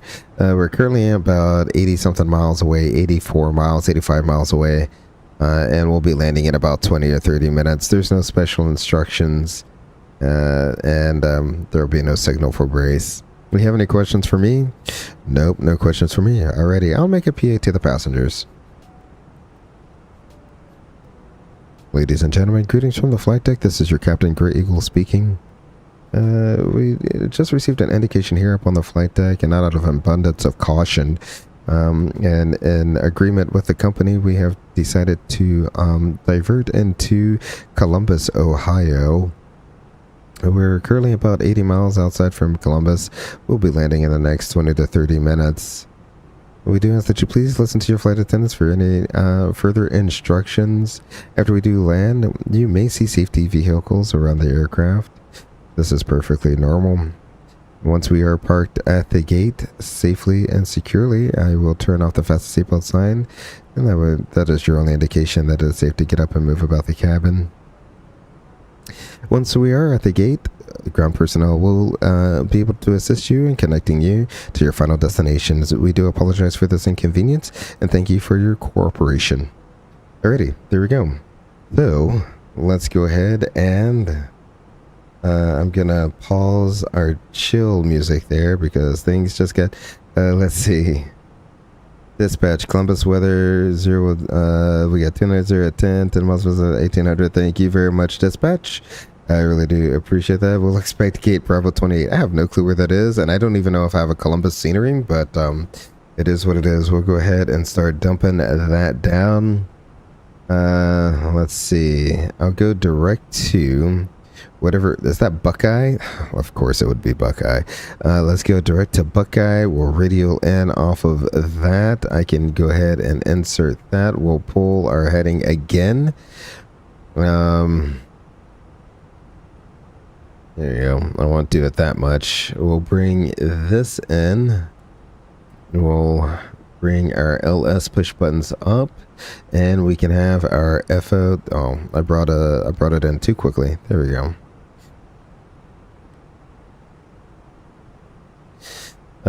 Let's see. All right, excellent. Let's go ahead and brief and approach, shall we? Yeah, let's go ahead and do that. Right here, I have the ILS to runway 28 left. Yeah, enter destination data. That's what I wanted to do. We got ICMH 111.75, 111.75 ICMH. That's good with a 282 front course, 281. That's close enough for government work. I'd go KCMH. Runway 28 left. Excellent. We'll go over here. Nope. I want performance. We'll go ahead and put in the information there. Dispatch, should you brace the cabin in the event of a skid or overrun? No. We're not expecting to skid or overrun. We're expecting it to be a normal landing because we do have the alternate braking system and it will do a normal landing. Let's see. I need the QNH to be what? I'm trying to find it here in your dispatcher at 2979er, so 2979. There we go. The temperature is 8. A little bit warmer than Springfield. And the winds, you said, are 290 at 10. Excellent. At least we have a headwind. That's going to work out for our favor.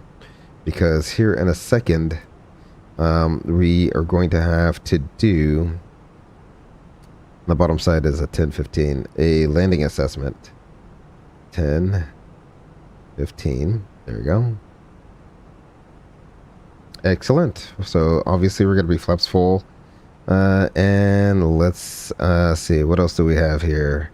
Alrighty, so that's all done. We verified all the way through 11.75281. Limited is at 2300. The D is going to be 1015, and it's just on zone 815. The MSA is 3100 feet, and that's all the way around the Appleton VOR there. For the mess approach, I'm going to configure using flaps full. We don't have any auto brakes. Climb to 1400. And a climbing left turn to 3000 direct to Button and hold button. Locator auto marker and hold. So if we scroll through here. Oop. There we go. So we have limited, the runway, our mess approach, and button there, and we'll hold. Excellent. Mappy's on the left. There's Mauser lighting. And when we do land, we'll just stop straight ahead the best we can. Have the ARF trucks inspect us, make sure we're not leaking any hydraulic fluids, anything like that. And then if we're okay, we'll just continue our taxi on to the gate. And I have no clue where B28 is. Okay, that's on the north side there. All right, so that is what it is. Questions, Ghost FO? All right. So we'll continue going down going downhill here. I'll go ahead and readjust the range there.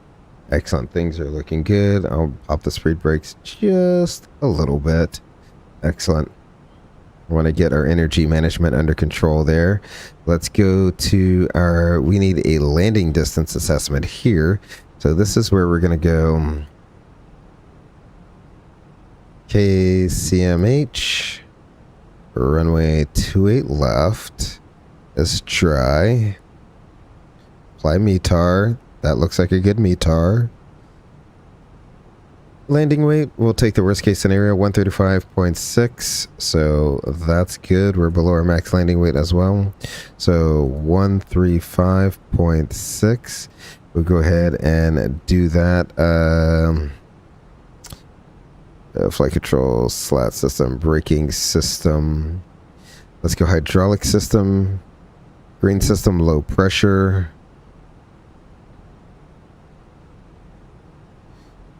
Okay, max manual applied due to failure. Dismiss. Alrighty. So that's the one we want. So that's max manual applied. And that's going to give us, we got max manual. We want max reverse, give us the max credit. Manual landing, full flaps, and the auto thrust is on. 4,026 feet. Now, we do have, there's like stacking things going on here as well. Let's go 29er, 79er, correct? 79.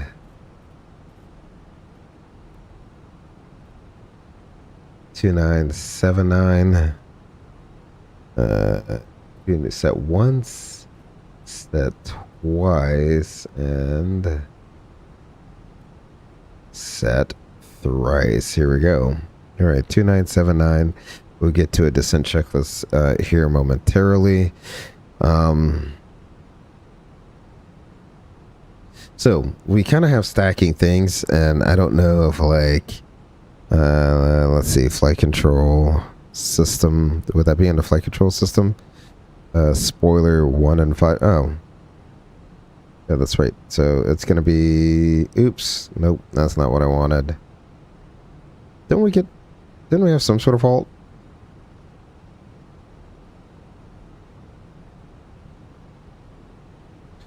It said max manual, but oh yeah, that's right. We're gonna have one reverser.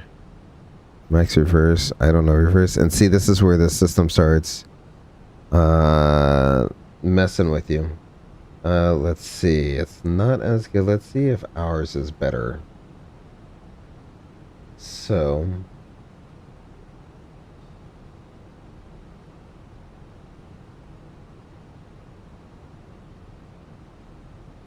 I want non-normal.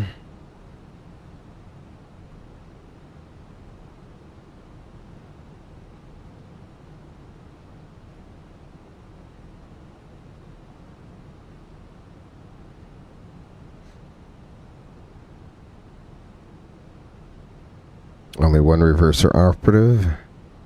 I said 135.6. There we go. Let's see. Landing elevation 800.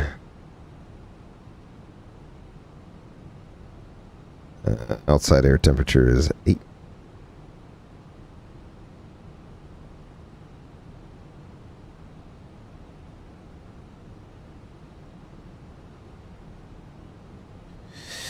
Alrighty, so it is coming up with the same, almost the same thing, same answer here. So I just need to do idle, no reverse there, because we only have one engine reverser operative. Auto thrust on, manual landing. Yeah, alright, so this may actually be all the runway we need. We shall see. It says 4,600 feet. We got to do a gravity gear extension. Let's just go and review the gravity gear extension procedure real quick. The sim instructor's got an itchy trigger. Yes, he does. Another failure. Oh my gosh, you're killing me here, Smalls.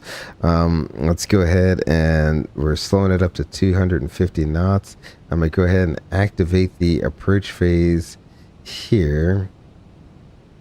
We'll do that, and let's go ahead and descend down to, was that Buckeye is at 3,300, so let's go down to 4,000 feet, shall we? Or 5,000 feet for now. We'll go ahead and do that. So the gravity gear extension, do not apply this procedure if at least one green triangle is displayed on each landing gear strut on the ECAM wheel page. If you look here, ECAM wheel page, we have 0 green triangles. Alrighty, so we got to do this. Choose one landing gear not downlocked. ECAM alert is displayed. No, we're not there yet. All other cases go to step 2, gravity gear extension hand crank. So we're going to need to pull and turn it. We're going to rotate the hand crank clockwise 3 times until reaching the mechanical stop, even if resistance is felt. So it could be, if you could do a half turn and feel a slight resistance, you got to overcome that resistance until you get 3 full turns in. Then we're going to drop the gear lever, and then we're going to check to make sure we get gear down indications. The landing gear LGCIU 2 fault or brake system 1-2 fault may alert spuriously triggered after gravity gear extension. Noticeable steering is not available in some of the older airplanes. So some of the older airplanes you might not get noticeable steering because of the system it's on. And then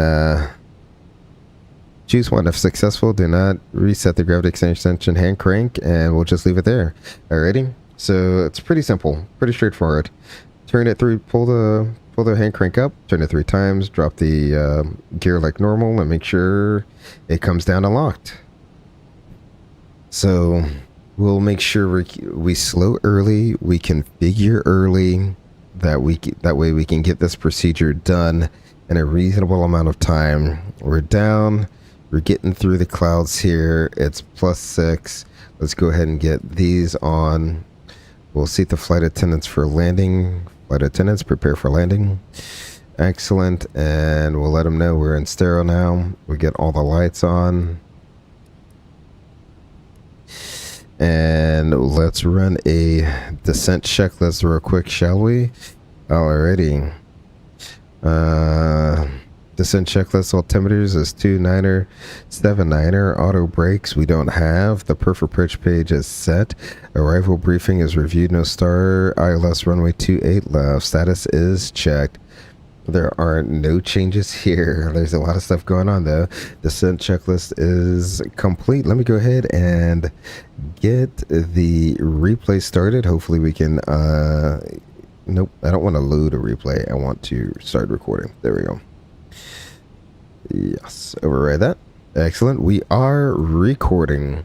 So what I'll do now is I'll take us down to 4,000 feet and I'll bring us on around, probably let's just go back direct to Buckeye. That looks good.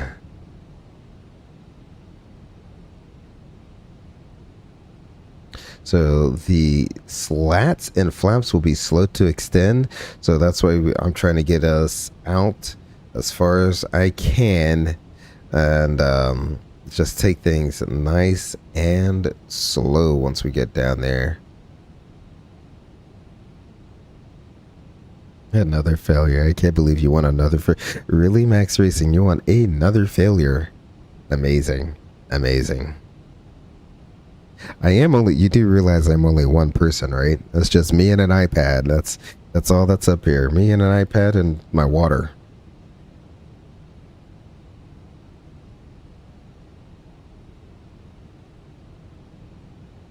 Nope, no cocktails tonight, sir. Alrighty. I could have vectored ourselves a little bit closer there, but that's okay. I'll put this back into a constraint mode there. We can dim these down. That seems excessively bright. We can dim these.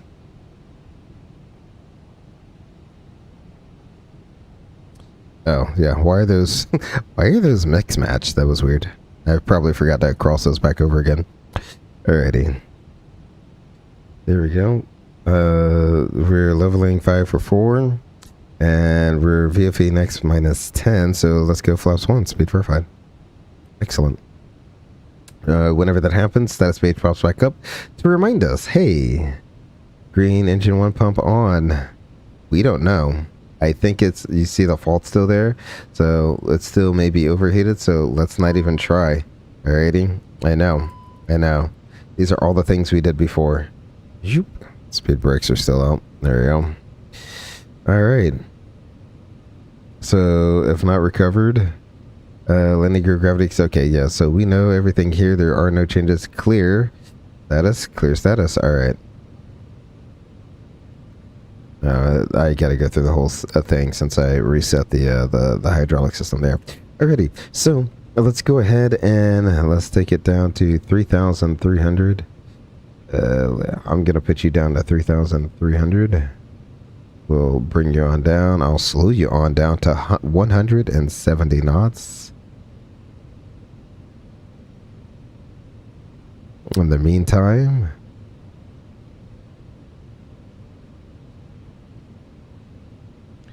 look at there. Getting ready to break out below the clouds. Excellent.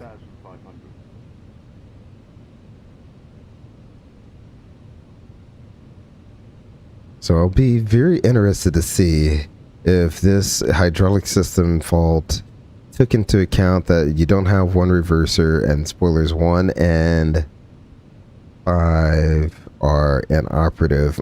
It should lead to a slightly longer distance. But that's a really good ground roll. 4,200 feet. That's really good. Flaps 2, speed verified. So let's go to the back and see how slow these flaps are to actually move. Max Racing, what do you think? Does it look slower than it actually does normally when we do the stream? Look how long it's taken for these flaps to come down.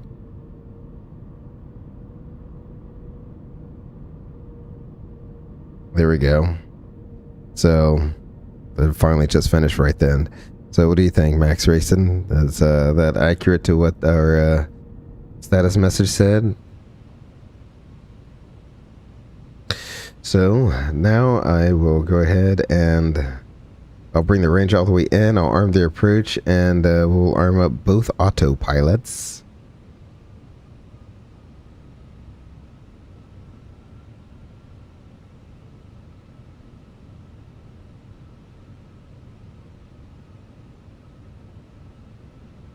So pretty much what I'll do is exactly over Buckeye is when I'll begin my gravity gear extension procedure.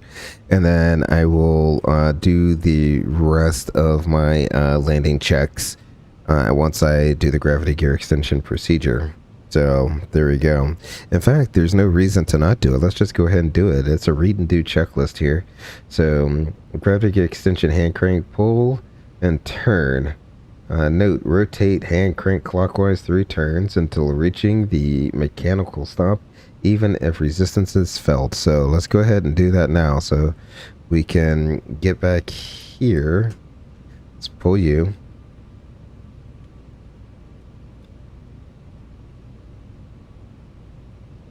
One, 2, 3.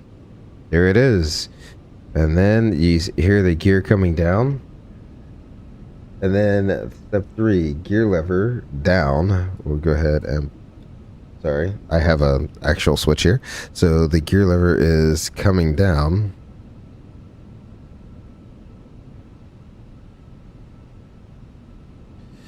Alrighty. So you see here we got the amber doors. That's because we can't retract the gear and the gear doors are stuck open. What is this? Landing gear doors not closed. That is perfectly fine. That's what we expect because we don't have any pressure to bring the doors back up. We can clear that. We can clear the status. And if we go outside real quick, look at there. You got the gear doors down. So all of this is exactly what I would expect to happen in real life. We have low capture, glide slope capture, set the must approach altitude. Must approach altitude is 3,000 feet. We could go ahead and set that. We will go ahead and manage our speed and go flaps 3, speed verified. Again, we'll go to the back and we'll just watch how slow the flaps move. That's from 2 to 3, not that big of a change there. And then we'll go flaps full, speed verified.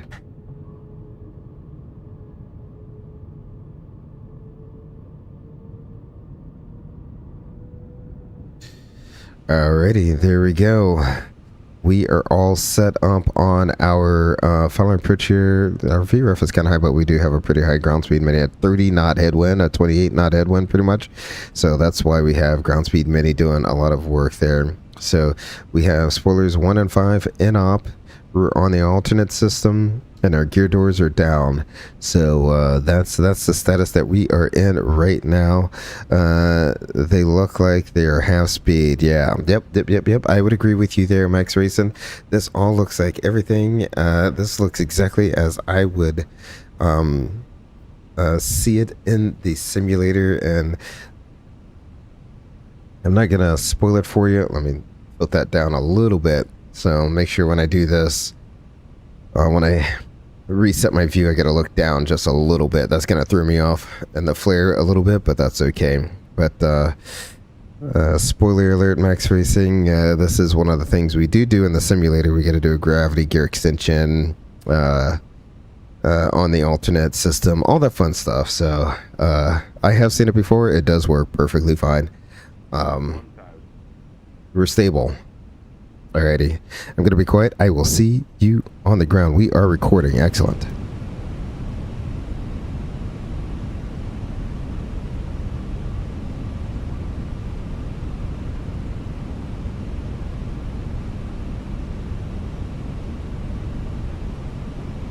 Did I do the before landing checklist? Altimeters, we got 299er 7 and 1700. Engine mode norm, landing gear is down, and 3 green ECAM memo is landing no blue. For landing checklist is complete. Better late than ever.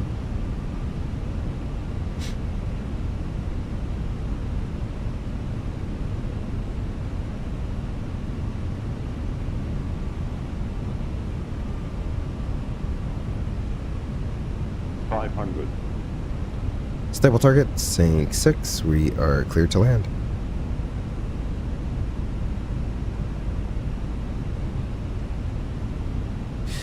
Alrighty, I definitely got the Happy's in sight, the Vasty's in sight. Autopilot's coming off.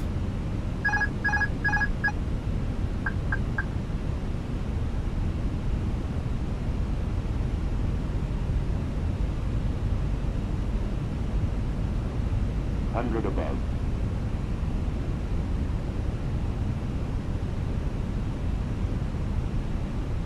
Minimum.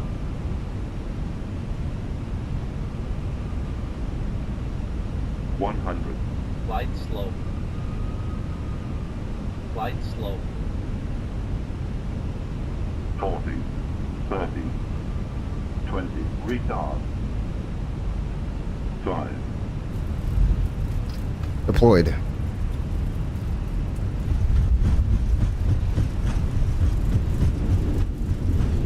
I'm gonna let the reversers do a little action. Now I'm looking down and at my alternate braking indication. We got one, the left side's up, coming up a little bit more than the right. I'm braking more with the left than the right. There we go. I'm keeping them right around 1,000. We're at 80. Excellent. And we are at 60. So you see on the bottom right hand side of the corner there, those 2 green needles. I'm keeping them right at about 1,000 all the way until we stop. Excellent work there. And just like that, we're done. We will let the ARF trucks come and do their thing. Look at there, spoilers 1 and 5 did not deploy on landing, just as I suspect they wouldn't. Let's go ahead and see if reverser 1 worked. Nope, just like I thought it should. or just like we said, reverser 1 does not work. I got it in reverse right now. I'll put number 2 in reverse, and you'll see the reverser door is open. We're at full reverse. I'll put that back out. So I'll close both of those up. Excellent, excellent, excellent, ladies and gentlemen. Welcome to Columbus. I definitely do not have the scenery for this. Like, there's literally no buildings here. It's literally just gates. No buildings, just gates. That's weird. Right? Am I going crazy, Max Racing? Awesome. I really appreciate the contact. Thank you very much, Max Racing. I mean, you are right there along with me, calling out everything just as you said. There's no building there. It's just gates. It's empty. This is not a scenery I have. Thank you very much. I really appreciate that. Hey, man, there's some things that I have literally never seen before on this. So let's go ahead and let's get the replay out and see what this looked like.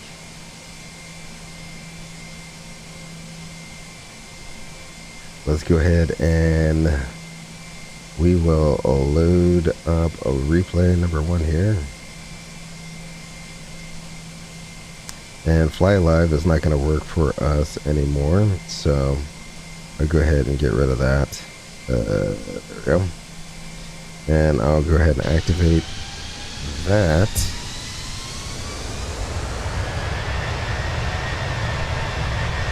So we're probably going to get all the things, overspeed, yada, yada, yada, yada, yada. I'll release the parking brake.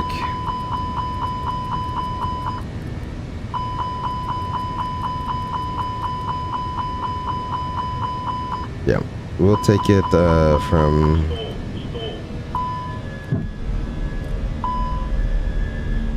Too low. Terrain. Stall.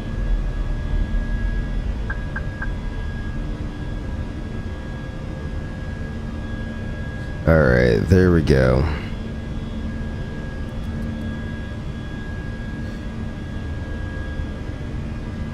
Let's take a look at it. What should we do? Should we look at the spoiler? Should we get the flap view? What do you guys think? I'm thinking just behind the wing we get the flap view, and then you can still see the spoilers not deployed. Spoilers 1 and 5. Spoiler 5 being, or 1 being this one, and spoiler 5 being the most upward one there.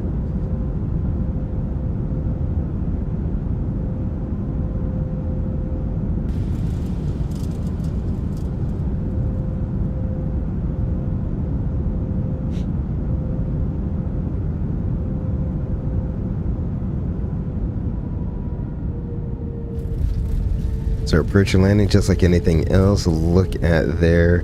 Spoilers 2, 3, and 4 all deployed. Reverser 2 is there. There was a lot of things going on. So if I could go back and we could like pause it real quick, because there's a lot of things that the pilot monitoring needs to do when we touch down. So I was so focused on the braking system. Here, let me go back up to the front here. So there's a few things that the first officer should be doing, right? When Don't sink. so he should be making deployed call out, single reverse, no auto brakes, or auto brakes off. So that would be the call out: deployed, single reverse, auto brakes off would be the call that the pilot monitoring should be making there. I was too busy looking at this little gauge down here to actually think about all the other callouts that needed to happen. But those are the callouts that I would anticipate I would hear landing there. Let's go back. Ooh, not that far. All right. Let's look at that one more time. Let's look at this a few more times, shall we? Let's see. Let's get it from, I guess, this angle, shall we? Oh, the wing definitely does look really, really, really, really amazing. I'm going to turn the sim down just a little bit there. I mean, I'm kind of sad that the replay tool doesn't actually show the correct flex. It looks like it it shows it as it's like a static wing on the ground bouncing around, but that's okay. It doesn't have that flex up that you would expect to hear. I mean, overall, that is not a bad landing. I put it down. I didn't float it out too much. I wanted to get it down as pretty much as soon as I could. I didn't want to use up too much runway, as I knew without 1 and 5 on each wing not being able to deploy, and with only 1 reverser, and utilizing only max manual, but you can only go up to 1,000 psi per side, right? That I wanted to give myself a little bit of room for error. There's not much here. I don't want to. Yeah, I mean, there's a control tower, but that's about it. Alrighty. Let's see. Let's see if I can get an outside shot. Oh, yeah. Let's do this where we can see the landing gear doors. I mean, the gear doors. I mean, this airplane obviously is approved to fly with the gear doors down. But I mean, how much clearance from the ground is there with the gears down, with the gear doors down? Not much. I mean, look at there. With the gear doors down, it is just barely clearing.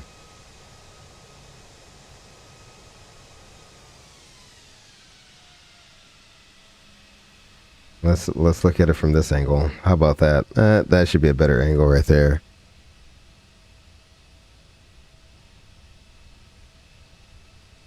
Look at there. Barely clears. It is just enough, but who cares? Even if you scrape the gear doors, who cares? They could take the gear door off, put a new gear door on. The airplane is safe there, and then you can see number 2, reverser, number 1, no reverser. Absolutely, exactly like I thought, like I think it should be. Exactly how I would have flown it in the simulator. I would not have rushed myself. Get the gear down nice and early, so you're not rushing yourself. That's the key. Don't rush yourself. You have, I mean, yes, you're down to 1 generator,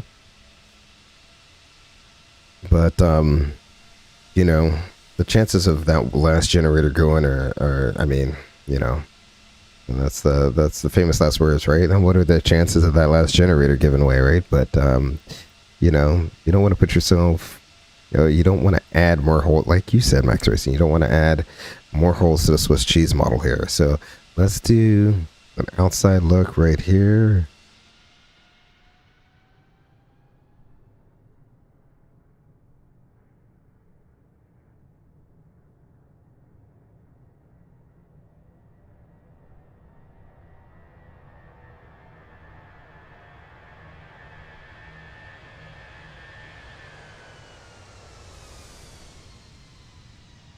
Wow, absolute butter. Absolute. I mean, I wouldn't call it butter, but it is what it needed to be for the scenario we had. You gotta fly. I mean, you gotta take what life gives you. If life gives you lemons, you make lemonade, and that's what we did here today. I'm extremely happy with the outcome of how this happened. I'm sure the passengers are happy with the outcome of how this happened as well. Let's go ahead and hop back on in here. We'll wind it back just a little bit there.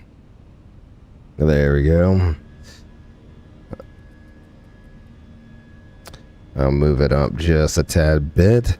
Wow, great stream. Can we do a RNAV in the next stream?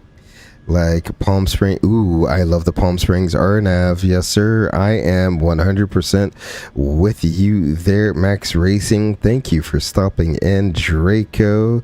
Thank you, Dummy Thick as well. I really do appreciate you all stopping in for this version, this week's Friday Night Failures. I really do appreciate all you guys stopping in and saying hello to me, hanging out and watching me break an airplane. I'll probably be streaming here sometime next week. We can do that RNAV into Palm Springs. I really do like that one. But until that, I see you guys the next time. Remember to take care of yourselves and each other.